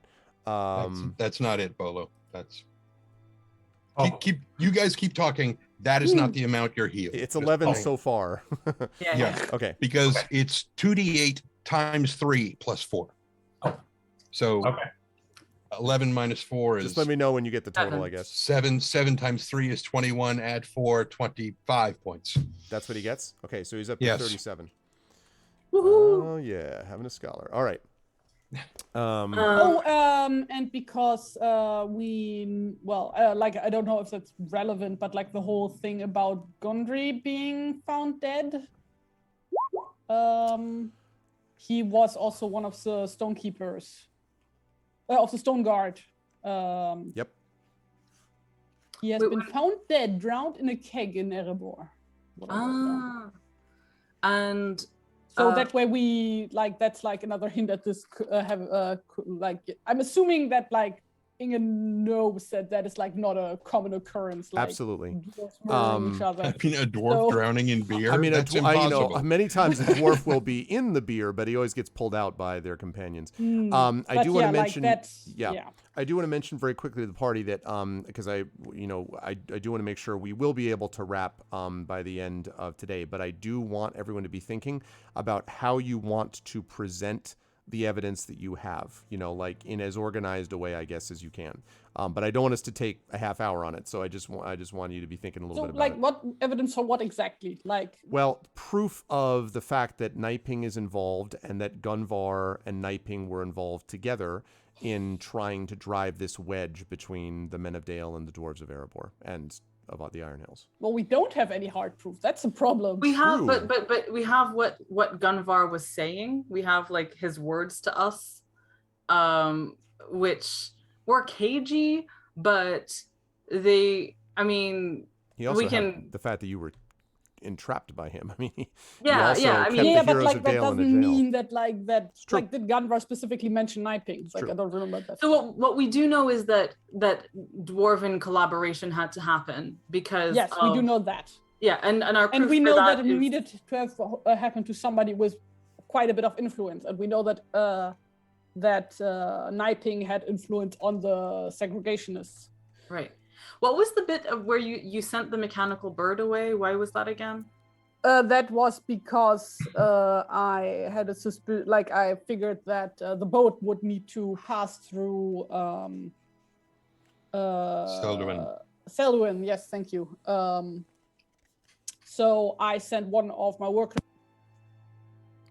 Whoop. You just you're went out. muted. Sorry. Now you're back, probably. Sorry. You said something, but we didn't hear it. Inga. I mean, Oh, sorry. sad. You sent one of your Like- workers. Yeah, Inga sent one of her workers down to Selduin because like the ship would have needed to pass through there. So that one of the workers could like gather possible information, then send the bird back. And they with found that nothing. information. Right. Yeah, it was a false lead. So the other stuff that we have that connect, I mean, we have a bunch of stuff that connects Gunvar to bad doing, obviously, but connecting him to a dwarf requires just like we have his rhetoric, we have the sabotage from the outside, like to get into like widening the vents, right? In order to get in that way, and we have the broken gongs, the broken alarm system, essentially. We should find Reneth and Kenneth and bring them in as Witnesses. witnesses. Thank you. Yes, that. Because we did get them on our good side, or rather, Bolo's cooking did. And So, probably Thrun as well, because he was involved in the altercation with the other two dwarves who were like, you are, diminishing the value of everything we make with your giving Yes. shit away to the humans or whatever. Yes. So bringing Where him did- in also. Where did we get Niping's name from? Like, where did we first hear about him? from Reneth and Kenneth. Okay, on the great. So like, marketplace. so they are the kind Right? of our main connection, yeah. Initially, Yeah. Balin also, when you talked to him, had certainly heard the name of Niping. Like again, he's pretty well. Well, like known. every dwarf. yeah, knows even you knew. of Yeah, you knew him Niping. too. Inga. Yeah. Mhm. And He's like legendary. So now, as you arrive in the hall, the question is, now theoretically, all four of you could, but it will probably be more effective if one or two of you presents in a more, dramatic way. I do want to mention that typically, often the River's done this in the past. However, Yeah. both Tani and Inga are. Tani is a dwarf friend. Inga is obviously a dwarf. And is on, Dane's council. So, you need to you want to think about who is best suited to make this case. So it's up to you. I would have thought Inga. Like, I can Like imagine. Inga would want to. Like Yeah. as Yeah. a player, I'm like, no, Inga's gonna fail this, but Inga would want to. So- I mean, she's got inspiration on that, whatever an Yeah, audience okay. role that had to happen. But Mhm. also, I can imagine like River. I can imagine River being like, "All right, Inga, like, so here are some," just sharing like public speaking tips essentially, but a I'm Middle just Earth. imagining like a boxing ring right now, and like she's sitting in the corner and like Stick and move. with stick and move. with the chewing thing in her mouth and like Exactly, she's with sweating her and leg, blood running her everywhere. arms up against the thing. All right, just then make there's, like, sure that River, you like, take long, massaging deep, her shoulders. take Yeah, long, and, like, deep giving her a pep breaths. talk. Try not to just rush through your thoughts. It always, So Yeah. as you come into the room, the great hall chamber of the Great Hall of Thrain. Now, of course, Inga has been here before, and you might have, certainly Tani might have visited, and the River might have visited there at one point. Bolo, you've certainly never been there, and your miserable status, although you're feeling much better physically, for, I would say, Tani and Inga and the River, the place has an awesome quality to it, right? It's the size of it. Although it has been, of course, many years now, 6 or 7 years since Smaug last occupied it. Maybe you're just imagining it, but there may be a faint scent of dragon that still remains wisping through the halls. It's obviously been, of course, cleaned up by now. There are plaques that have been raised, and the plaques each basically have the name and the carving of a dwarf in relief on the front of it that sort of is around the dwarves that lost their lives when Smaug first came in. And there's a lot of dwarves, but there's a big hall, so there's a lot of room around it to go. But for you, Bolo, again, underground and the size and the weight of it is a struggle, just the sense of you being one little hobbit in this massive chamber is difficult. I don't know how you want to react to any of that, but that's like the feeling, I would say, as you enter. Yeah. I do feel that oppression, although I sort of look around and I'm sort of picturing, I know the story of Sure. Bilbo and like this particular Bilbo's version of it anyway. Stuff. Yeah. Sure. So I'm kind of looking around for the hallway where there was crushed right by Smaug. I don't know if it's been cleared at this point that leads up to that exit. And yes, I'm just kind of imagining. Cleared, yeah. I'm imagining his journey down here and how I would have done it and that sort of thing. Mm-hmm. I'm a treasure hunter, so I'm just kind of... Yeah, in fact, in one corner of the hall, you can see that there is also a plaque, but it looks to be more like a kind of like a historical, this is what happened here. And right. It is pointing at a small entrance. No doubt that is the entrance through which Bilbo first passed when he came down the secret passage to get into this room in the first place, which is on the opposite end of the hall. And so Dane gets up, basically stands on a table and looks down, and his, all the stone guard are standing around. Now there's a lot more. There's got to be like 100 dwarves down here surrounding these 17 or 18 remaining men at arms, and of course Gunvar himself, who is bandaged but still pretty injured and has been brought to the king. They are all shackled, none too gently, I would say, by the dwarves, and is standing in front of the king. And the king says, "It is clear to me that something happened here that is beyond what has happened to us before. It's one thing to have an outside enemy that attacks. It's another thing entirely to have us be betrayed. And I want to know who did it and why."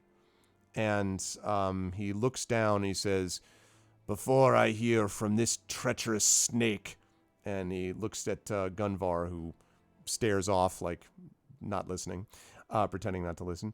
He says, "I would hear from these 4. Will one of you explain to me what exactly this serpent is doing having invaded our place?" And he looks down at the 4 of you. Yeah, Inga steps forward. It's like, "I will speak, Your Majesty." And he nods and he says, "Thane Inga, speak. Let none interfere." I said none. Everyone. So, like, just for the record, what exactly did Rennes and Kenneth mention about Niping specifically? That Niping is one of the smiths who has been agitating for more of a disconnection between dwarven, like basically is always been a voice raised against the selling of dwarven goods to the other races and things like that. Has been prominently so over the last, I don't know how many years, 4 or 5 years or so, as the dwarves have become more intermingled with the race of man and hobbit and elf and dwarf. And there was also something about Bjorn. teaching dwarven methods to... Yeah, it's in particular that, yes. And the fact, not just selling goods, yes, but also teaching methods, which he thinks is a betrayal, and has made that clear in the past. And the one thing that that happened most recently was Gunvar just saying literally in the battle that all races should be in their proper place, and that we were fighting against that and stuff. So that's another connection between both these like segregation-y positions. Like if he was going to ally with anyone, it would be another dwarf who felt the same way, essentially, from the opposite side. So yeah, Inga took a step forward and she says, Your Majesty, we have reason, we do not have any hard proof on this, but we have reason to believe that Niping of the Iron Hills might be involved in this.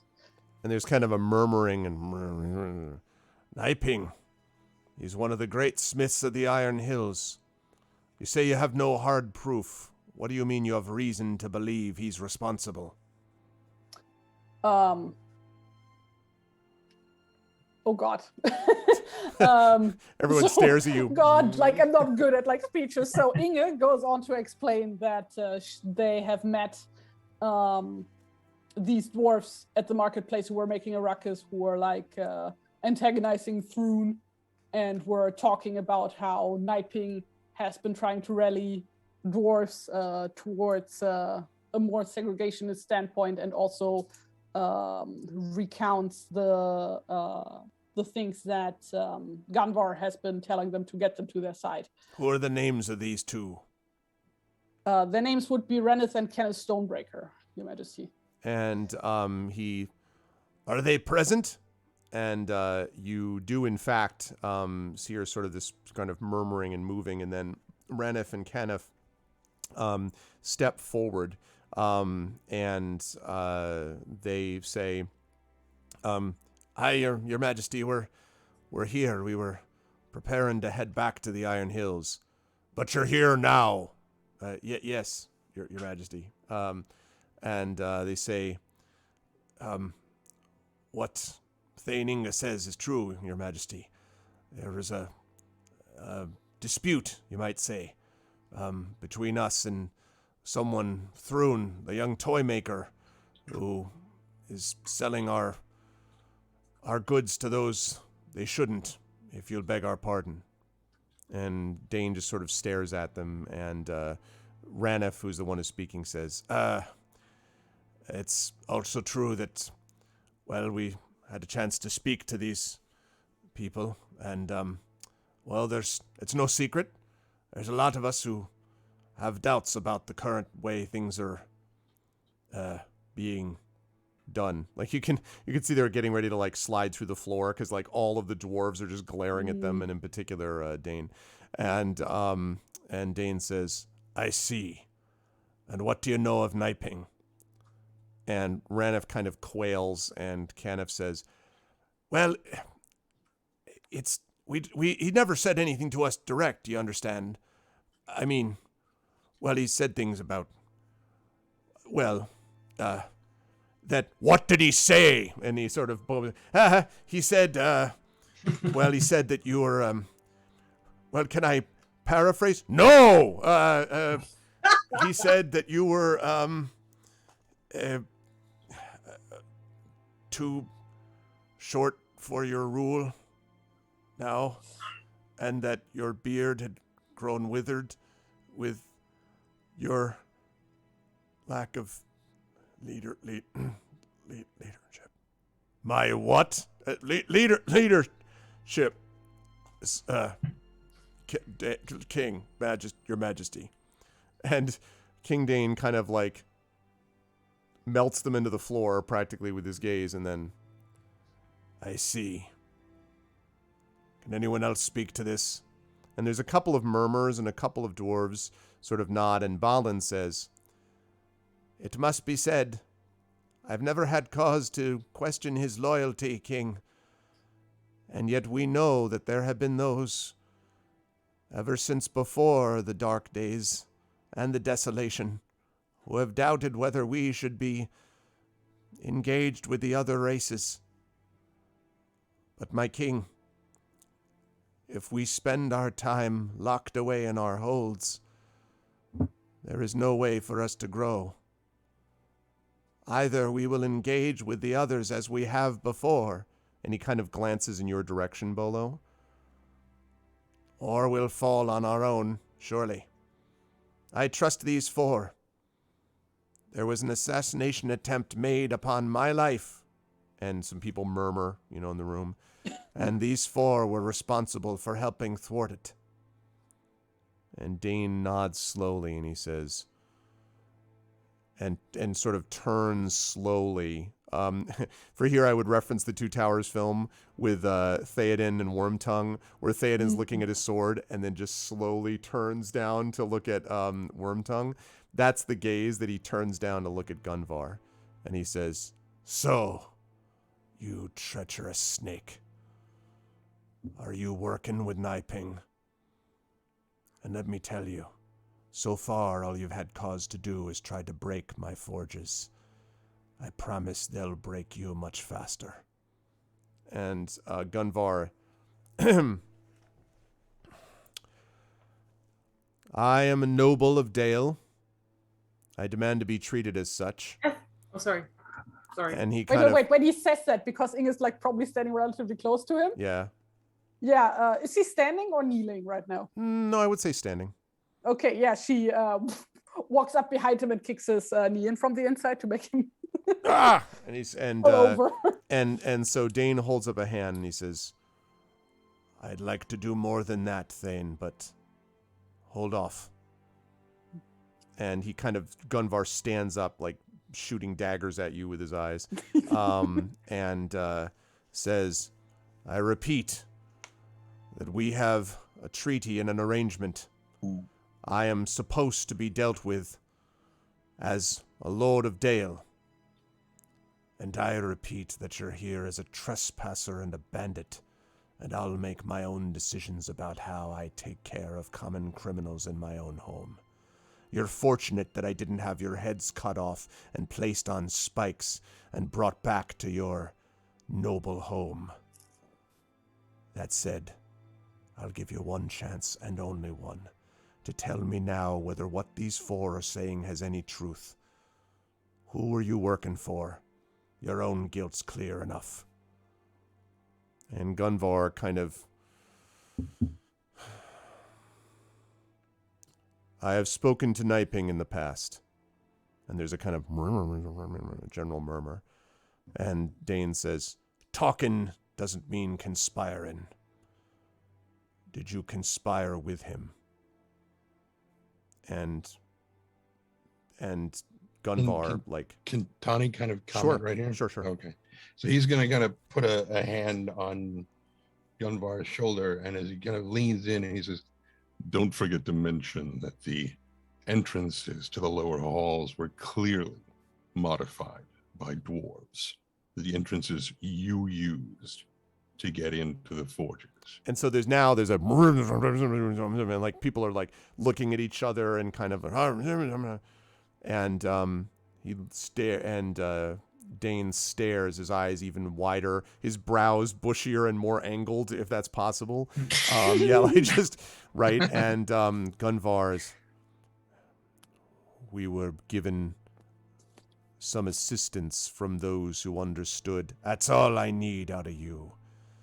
We've had enough speeches from would-be autocrats and kings for one day. The only real king here is standing in front of you." And he says, "You're to be taken away to prison while I deal with..." And then there is this call, this cry, and breaking out of the ring of dwarves, a dwarf rushes forward and stabs Gunvar. And there's a sort of momentary, and so people sort of grab him and pull him back, and grab him, pull him back, and Gunvar is already, hit the ground. And the dwarf is being, yeah. Sorry. And so he's being pulled back. And he says, "You'll never, it doesn't. And then it just stops moving. And the guards just sort of stare down at him and, kind of, head to his, "He's dead, my king." And King Dane looks down. "Who is he?" And Ranef kind of sheepishly says, I think I know him. His name is Sigar, Lord.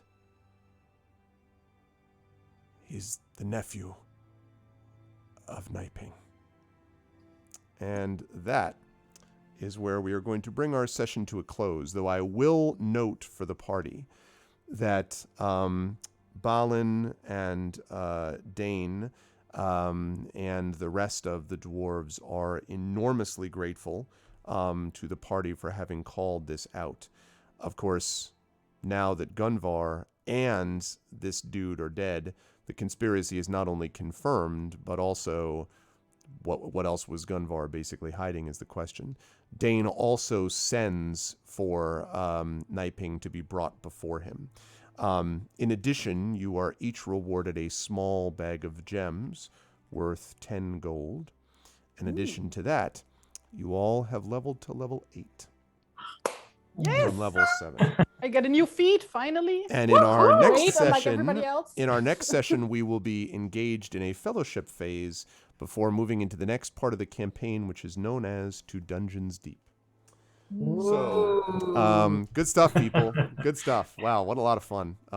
So happy we got to play again. Yeah, we had some. Woo. It's also fun to play the one true king type of character every once in a while. By the way, to just be like, you're not a king. Can I explain to you who a king is? Like, just once in a while. Anyway. I mean, let's be real, though. The one true king is dead, so. Yeah, of course. But, you know, his cousin, though. Durin's line has ended. Yeah, no, his cousin. Yeah, I know, I get it. Can I just say that it's I wish that I could share with you how incredible it was that as this extremely sinister thing was happening, a massive thunderstorm was massing at the same time. Just it is raining so hard that I actually wonder if you can even hear it. Like, I don't know. I did hear the thunder at one point. Yep. Yeah. There have been flashes of lightning. Everything is superbly drenched. I had to send, Stu was calling because he didn't realize what I was doing. And so he was like on the balcony rescuing some cushions. And oh, there we go. Some lightning. Very good. So I don't know. Anyway, it was just very dramatic. And I wish I could have shared it. Horribly envious. Yeah, exactly. Trent is all about the thunder. It's beautiful. And we need rain. Huh? And you need rain. That's true. You know what? I'm gonna take some video for. Oh wait, I'm gonna do my thing first. No, wait, keep talking. I'm just gonna take. Some video. Well, no. But okay. Okay, bye. I'll go in a different direction. Then I will start first with Terry as I move on up the column. Good stuff today good stuff from Inga. First of all, I feel like Inga did a lot of very dwarf. You know, I know as a wanderer, but as a warrior type of things today. Standing, dramatically, bringing all the attention to you, dealing with those two, everybody kind of moving towards each other to kind of compress each other on the one end of the hall was cool. Obviously, the time that you had to interact with King Dane and the rest of them, I had promised you that you're going to be getting a lot more dwarves stuff, and you definitely got a fair bit of it here. But it was fun to see Inga getting to, be a spokesman for her own people as opposed to just wandering elsewhere for a change. She's a wanderer. I know that. I know that's your thing. But I'm just saying, but still, it was nice to see with dwarves here doing dwarf stuff. How did you feel about today's session, Harry, and where would lovely folks see you next? This was a grand finale. And ooh, what a twist in the end. He gets murdered. By the nephew of the I did just roll my hit points, if you want to okay those. Ooh, 9. Yeah. All right. Yeah. So that means you're going to be up to 57 is what we're looking at? Yes, sir. Okay. Yeah, quick note to myself so I don't forget, Brad, we'll talk about next session, remind me, about the getting rid of the miserable thing. We'll talk about how to deal with that. Okay, sorry, back to you, Inga. So, yeah, I'm a bit sad that I didn't get a single hit in during this combat. I missed every attack. It's true. They missed you a lot, though. They did hit you once or twice, but... Yeah, missed me with that. Yeah. Well, it was because of your inspiration that I was able to take anybody down. True. Who had already been hurt already. So you helped the group? Yes. I helped. I did a thing. I contributed. You did a thing. I was also there. Yeah, I'm very much looking forward to the whole thing of taking Niping in and seeing how deep this conspiracy really goes. Yes. Where can people find me next? Here, next Tuesday, right? Yes.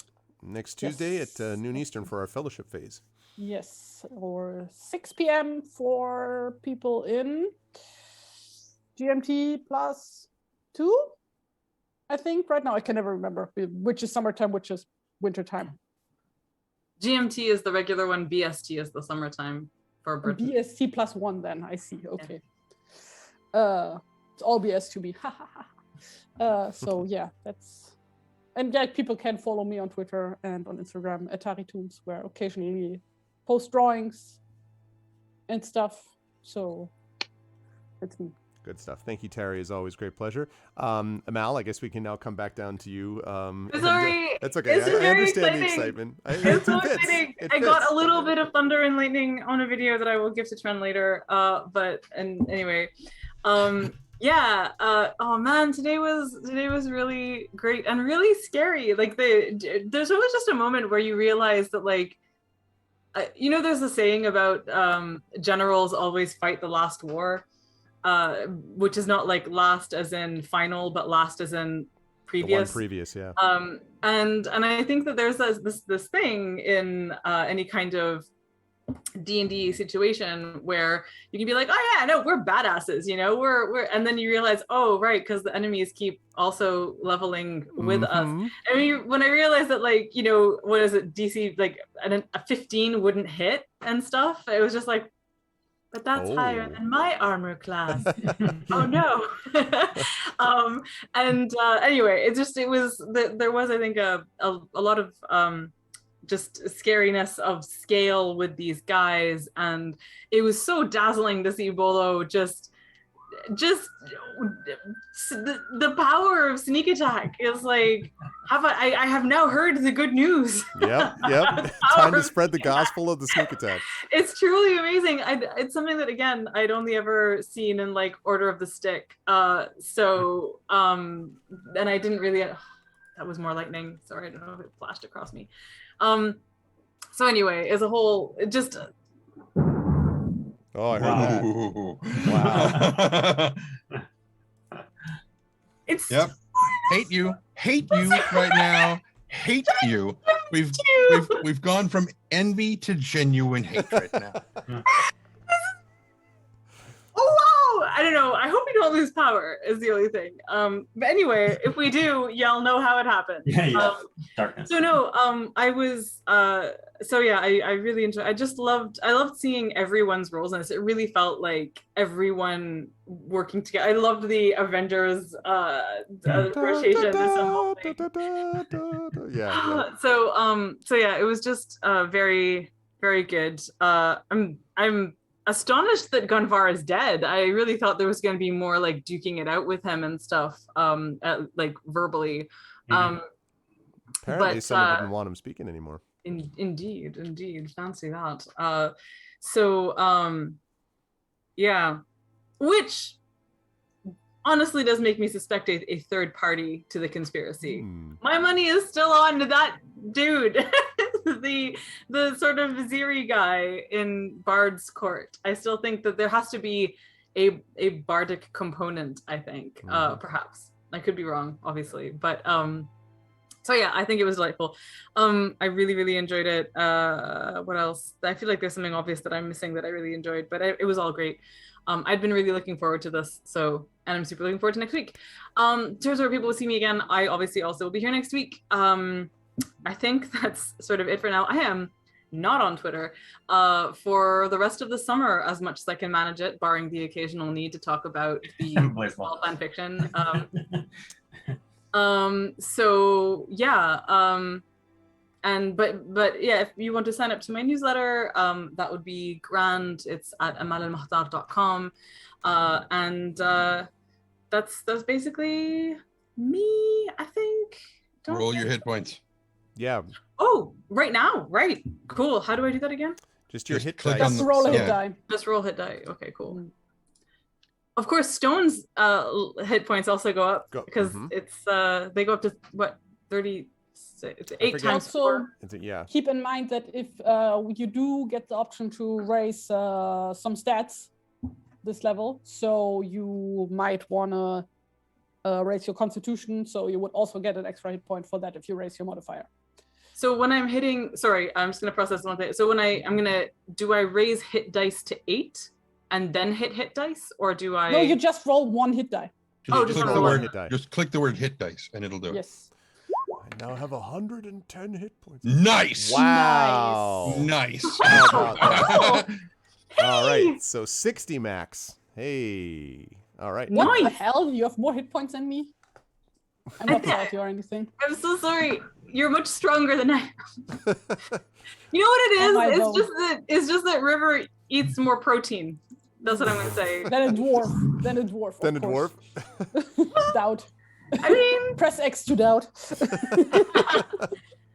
do I God, I'm sorry. Can you still hear? Anyways, Yep. do I put mine up to 60 Yep. as well? So your max is going to be 60, and then we'll talk about we'll talk about like who's at max and all that stuff next time. But Okay, but it's cool. 60 will be your maximum now. Good stuff. And do I increase my hit die pool to 8? Yep, that's right. I And get resistance to all poison damage now. hmm We love to see it. That's good, since the Love, next love, one is love. called To Poison Deep. No, I'm just kidding. I just totally made that up. Okay. Wait, what is the difference between resilience and resistance, though? Well, I think Well, as a dwarf, I think you already have resistance. No, I have resilience. Oh, well, I think resilience. I get is your advantage ability to- on saves versus poison. right.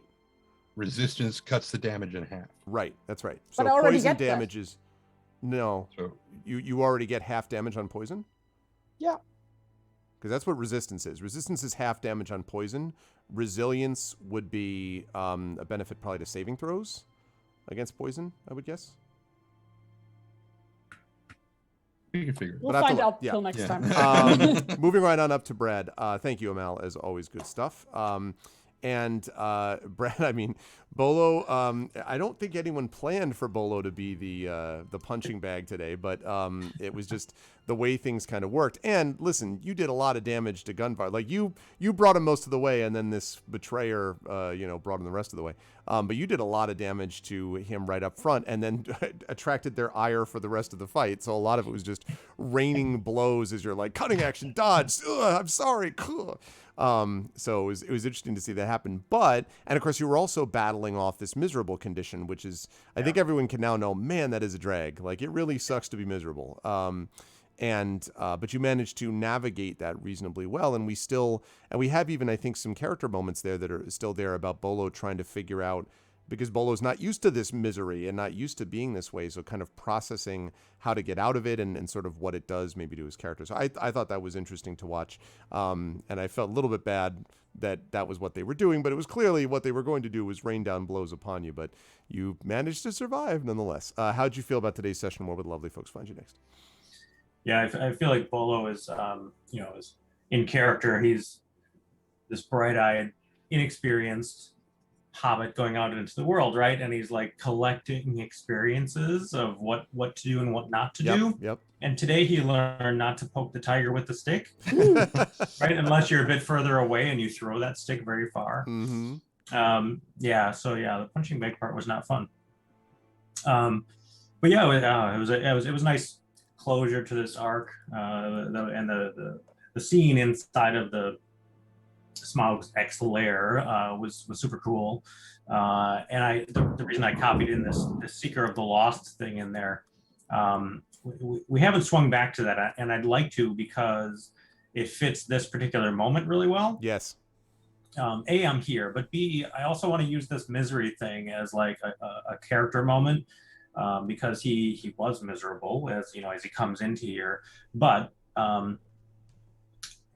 he sees this room, he sees what Bilbo did, and so I think part of his thinking, Bolo's thinking now, is like small moments can make big change, Mm-hmm. to people and places and that sort of thing, and so his initial like I want to find treasure like Bilbo did is going to turn into something like I want to make change in the world type of thing, like through my own skills, Yeah. and so like part of his like working off this misery is going to be like that bit of inspiration. This is going to be good stuff for the fellowship phase too, to be like starting to Yeah. think about how to get into process that. So yeah. Yeah. Absolutely. So so I'm looking forward to that. Let me see. I'll do my Oh, womp womp. Okay, well, 2, but that brings you up to 46 maximum instead of 44.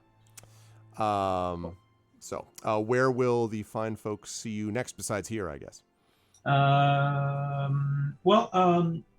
I have, if you follow me on Quilling, my website is quillings.com, but on Twitter at bbullier, I have different interviews and stuff that I'm on because I'm doing a number of them with the book release. So I'll throw it up one more time. The series is done. And Very nice. Born of Thunder is the 6th and final book in the Song of the Shattered Sands, featuring badass female protag in the desert fighting 12 immortal kings. So check it out if you're interested. It's good stuff. Thank you, Brad. As always, a pleasure. Good stuff today. And Effect Life, as far as the gamebook illustration streams, because I know you're really into those, obviously. We are, we're still planning. We're going to be doing those. The hope is 2 Tuesdays from now, which would be the first Tuesday in August, is when we hope, Terry and I, that we'll be able to do this, but it will be, partially dependent on how everyone's doing and feeling at that time. So the hope is 2 weeks from now, and we're very excited to get back into them. Trust us. It's just a matter of finding scheduling and getting all that stuff. So soon, I know that's not super helpful, but that's the best I can say at the moment, is soon we shall return to them more actively. So fear not as far as that is concerned. And definitely next month, you're also going to see some Legacy of Dragonholt as well, so which will be separate from the gamebook stuff. Okay, last but certainly not least, Tren. When not being envious of Amal for her thunder, this was actually... Can't steal my thunder! Can't steal my thunder. Because I'm giving it to you as best I can. Exactly. This was good stuff also, I think, from Tani. First of all, the heal was important, but also, I mean, you were trying to attract their attention, dodging away, and basically everyone's role was to kind of sort of worked the way you all intended it to. You wanted to draw them away from Bolo. Bolo did get in a sneak attack. It was effective. The river did get the alarm sounded. Like, I think Bolo was going to hit the alarm, and then it changed around slightly. But the point is, everything you all wanted to do kind of eventually happened. It would have gotten dicey were it not for the fact that you had all given a lot of information and clues to Balin before. And, of course, that the alarms got sounded, which was a big deal. And then it was, I think, 4 rounds worth of time before they arrived. So Tani was definitely a big part of making that happen and dodging repeatedly as they were attacking. How did you feel about our session today, and where will the lovely folks find you next? It was quite good. It's kind of funny that while that last little bit, while we were, standing before King Dine and there was a moment just for a split second that I kind of forgot who Gunvar was. And I was like, I should heal this guy. While we're sitting here talking, I should just real quick, just bandage him up and just, bring, and then it's like dude comes in and just stabs him. He's dead. Well, see, if I had healed him, he'd still be alive. Happened. Yeah, that's right. And I was sitting thinking, I'm like, Katani's got his stab. There's no reason he couldn't just go, bap, don't touch him. Get away from him.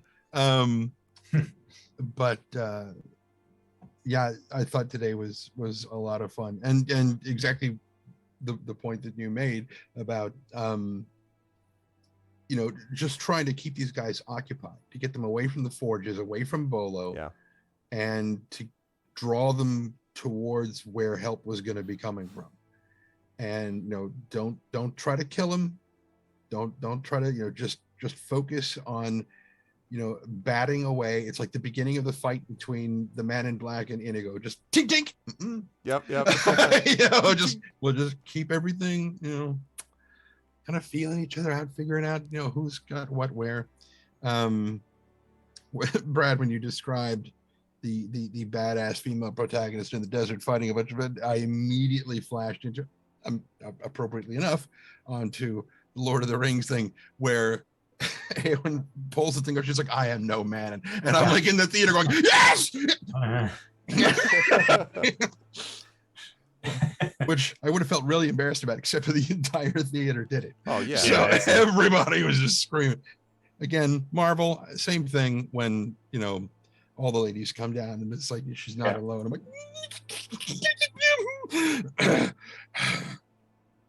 so Okay, I'm all right. I'm fine. I'm gonna roll some hit dice now. Sounds like a plan. Not some hit dice. I'm gonna roll some hit points. Whatever.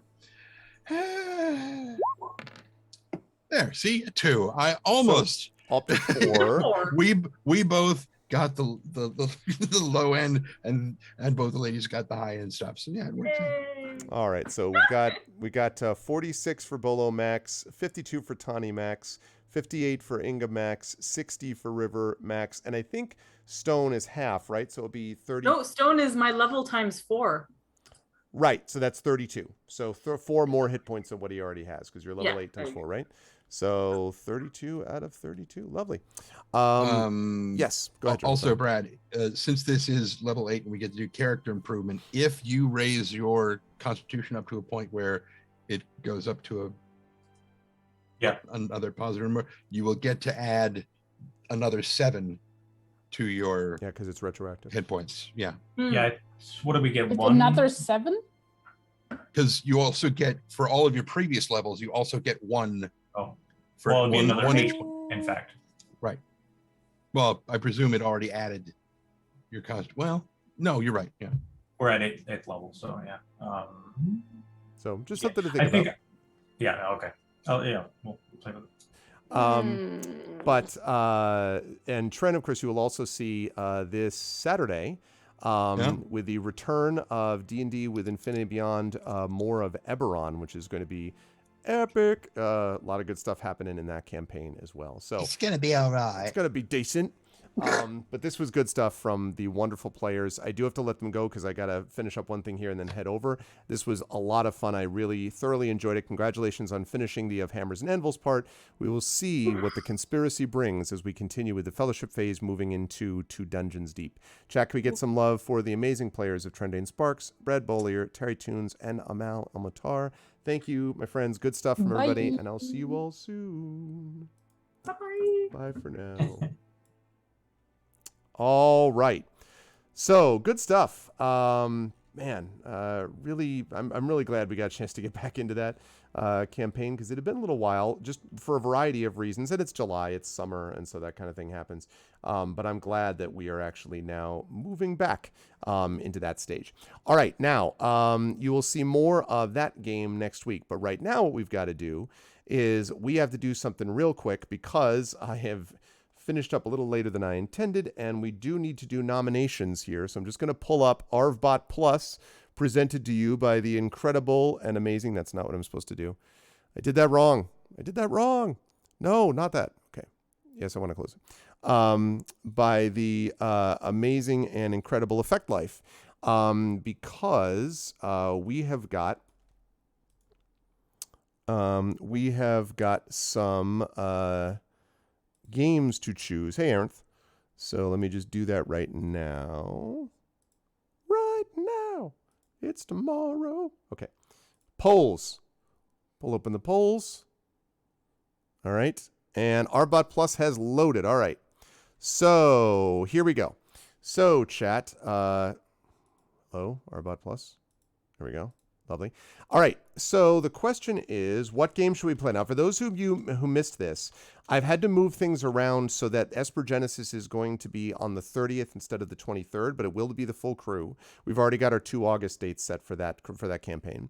And so instead, that means that we're going to do the Patreon Field Chat Chosen Game of the Month this Friday. So I'm only going to be keeping this up until Friday midday, basically right around now. So we're only going to be running this for 3 days as opposed to the normal week that I do.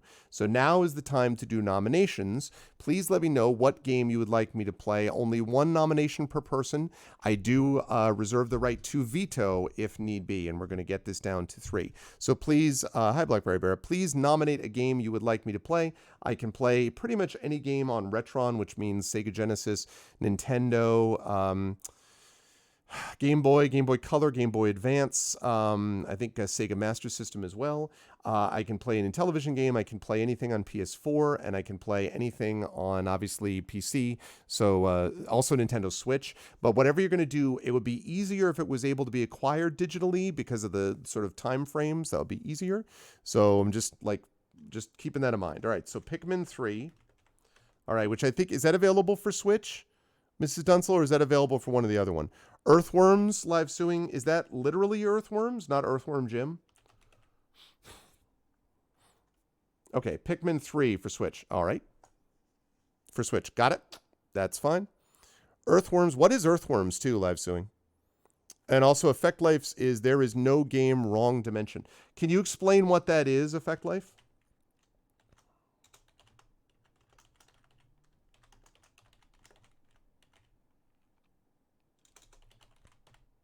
If I had a PS3, I'd recommend Legend of Dragoon. Is it on Virtual Console?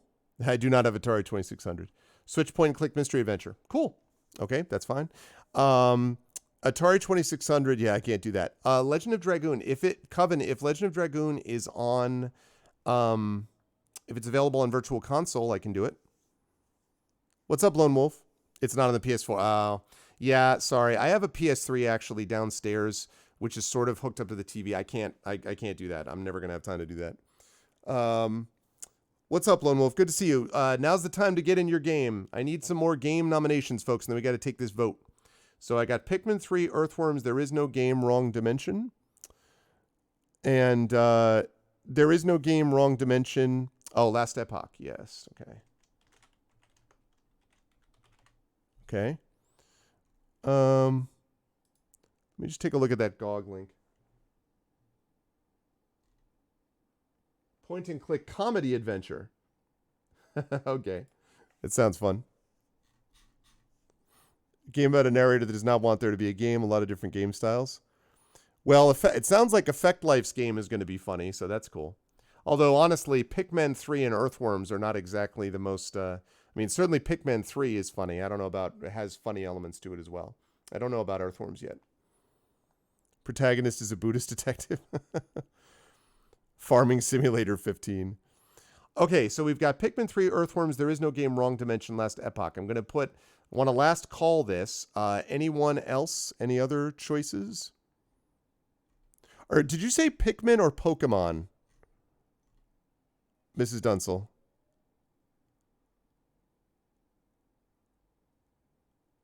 Is it Pikmin? Because that is its own thing. It is Pikmin. Okay. Oh, Pikmin? Is it Pikmin? I think I've heard of... Okay. Pikmin.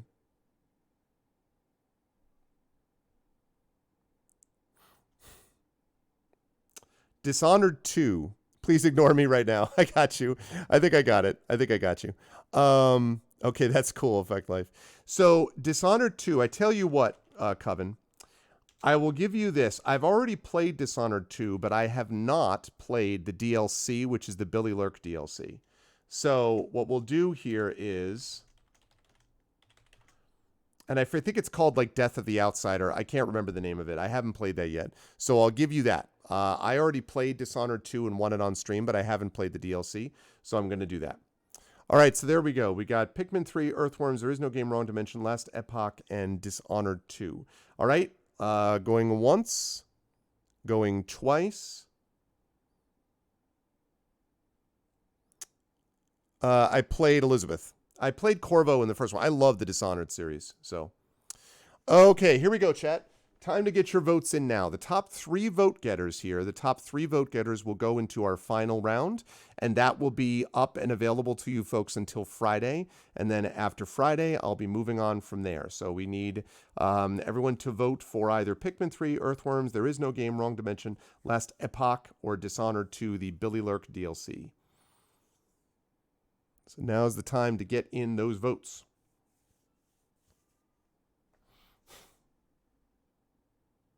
And I got to do this quick because then I got to hurry up for my stream, which, by the way, while we're voting, I will let you all know that I'm going to be streaming over on GOG in about 10 minutes with Solasta, Crown of the Magister. And then remember, tonight, everybody, tonight at 9 p.m. Eastern, the Arvocalists make their triumphant return with Apollo Justice Ace Attorney. So we're going back to some fun comedy times. If you want to laugh a lot, you're definitely going to want to check out what we got going on there because it's a lot of fun. So you're definitely going to want that. That is happening this evening at 9 p.m. Eastern. If you like what you saw and heard, please follow the channel. Check out the YouTube at !arvtube, Discord !arvcord, Twitter !arvtweets, website arvanellarun.com. Merchandise is !arvshop. Patreon is !arvtreon, makes a difference. And of course, subbing to the channel is really appreciated as well. Many of you were able to inspire and the like today. On the publishing side, !Icarus for my twice now award-winning graphic novel Icarus from the amazing Athos Arts. Athos Arts is also going to be releasing Gray Shade, which will be it'll probably be just before the Kickstarter now. But my book Gray Shade and the following two books, Renegade and Heretic, are going to be coming out as a part of the Kickstarter, which will also include a board game and a tabletop role-playing game and an audiobook from Trendane, and all of that is going to be releasing. That Kickstarter will release anyway August 31st and will be concluding on October 3rd. Very excited about that. Can't even tell you, it's going to be awesome. Gray Shade Chaos for that. And Library for Tales and Tomes from the Forbidden Library by Alligator Alley Entertainment. That's my 5e adventure and sourcebook. They sponsor my Esper Genesis campaign, and they also are responsible for being the ones who are doing the tabletop role-playing game part of the Gray Shade Kickstarter. So it's going to be super cool. You will definitely want to be here for that. And of course, as always, BLM, Black Lives Matter, very important to affirm and assert the significance and importance of Black lives, and Help Now, which is the World Health Organization page on suicide prevention. Very important to reach out to others if they need help, and to reach out to others if you need help as well. And yeah, they held three-way tie as a sexual term. Oh my God. I don't even do that. That's not me. I just want to say that is not me. I have specific words that are marked, and there's not all that many of them, and three-way tie is not one of them. So it's not, the automod is not me that did that. Okay, so we got the last call going on. I think we got last call. So going once, going twice. All right. There are your three, chat. So if one of my wonderful mods, either Coven or Dragonspear or JRab, Terry's probably heading to bed, I would imagine, soon, but maybe Triffid could do this too. If one of my wonderful mods would be so kind as to connect a straw poll, sometimes Echo has this, I don't know if Echo's in here right now, but if Echo has a straw poll, if we could get that, if not, if someone could do that and could connect it to the next game command, that would be lovely. Remember, you folks are going to have until Friday, only Friday this time, to vote for it. And the choices are Earthworms, There Is No Game, Wrong Dimension, and Dishonored 2. No, that's no problem, Triffid. Either Earthworms, There Is No Game, Wrong Dimension, or Dishonored 2, the Billy Lurk DLC. I don't remember what that's called. I think it's Death of the Outsider, but whatever. People will know what that means, the Dishonored 2 Billy Lurk DLC. So one of those three choices. How hard did I save scum to ghost every mission? I don't know. I did ghost both Dishonored 1 and Dishonored 2. I did that for sure. But yeah, so anyway, if someone would be so kind as to make a straw poll, connect those three things, and then if one of the mods, Dragon, maybe you could do it, or Coven, you could, or if Jay's around, if one of you would be lovely people and would be kind enough to do that, and put that together, that would be great. While you are doing that, I will say thank you to all of the wonderful people who made this an awesome stream tonight. Thank you to my wonderful mods, Best in the Business, Coven of Lunara, Dragonspear, JRab, Terry Tunes, Triffity Mats. Thank you so much. Thank you, as always, to my wonderful subscribers as well. Coven, Dragon, Jay, Terry, Triffid, Echo X5, Effect Life, Blackberry Bear, Garlic Tofu, Lone Wolf, Mrs. Dunsel, Trendane, of course. Thank you so much. What's up, Craigery? Thank you, as always, to my regular viewers. Thank you to Ace Dayan, thank you to Black Fury, to Craigery, thank you to EKEG, thank you to Freeweed, thank you to Hosted, thank you to Jagtrist, Live Suing Nonstop, who I think is a sub. So thank you to Saiton, thank you to Sad Girl, thank you to Super Gladio World, thank you to Tauntoms, thank you to V&K, thank you to Zach Clay, I see you, Zach Clay, and Atomazai. Thank you, everybody, so much for watching that. My apologies as I got super blurry. I'm here. I'm right here, camera. It's okay. Okay. And were we able to put together Coven, Dragonspear, or one of you folks? There we go. Thank you, Dragonspear. You are my hero. You are the wind beneath my wings. Thanks, Dragon.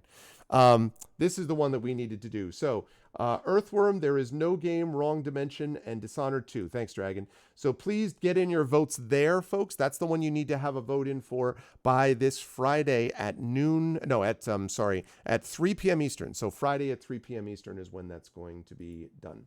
As for me, that is going to do it for me for today. Thank you to Effect Life for doing this, and special thanks, of course, to the amazing and awesome players that we had today. Thank you, as always, to the amazing Trending Sparks. Thank you to Brad Bollier. Thank you to Terry Tunes. Thank you to Amal Almatar. It was awesome. I am going to rise up on now and head on over to GOG. I'm going to be over there in just a few minutes. So join me over there for some Celasta Crown of the Magister and Pen of Pixels. And then I'll see you back on this channel at 9 p.m. Eastern for the Air Vocalists with some Apollo Justice. Until then, everyone, please be good to each other, and I'll catch you folks soon. Bye for now.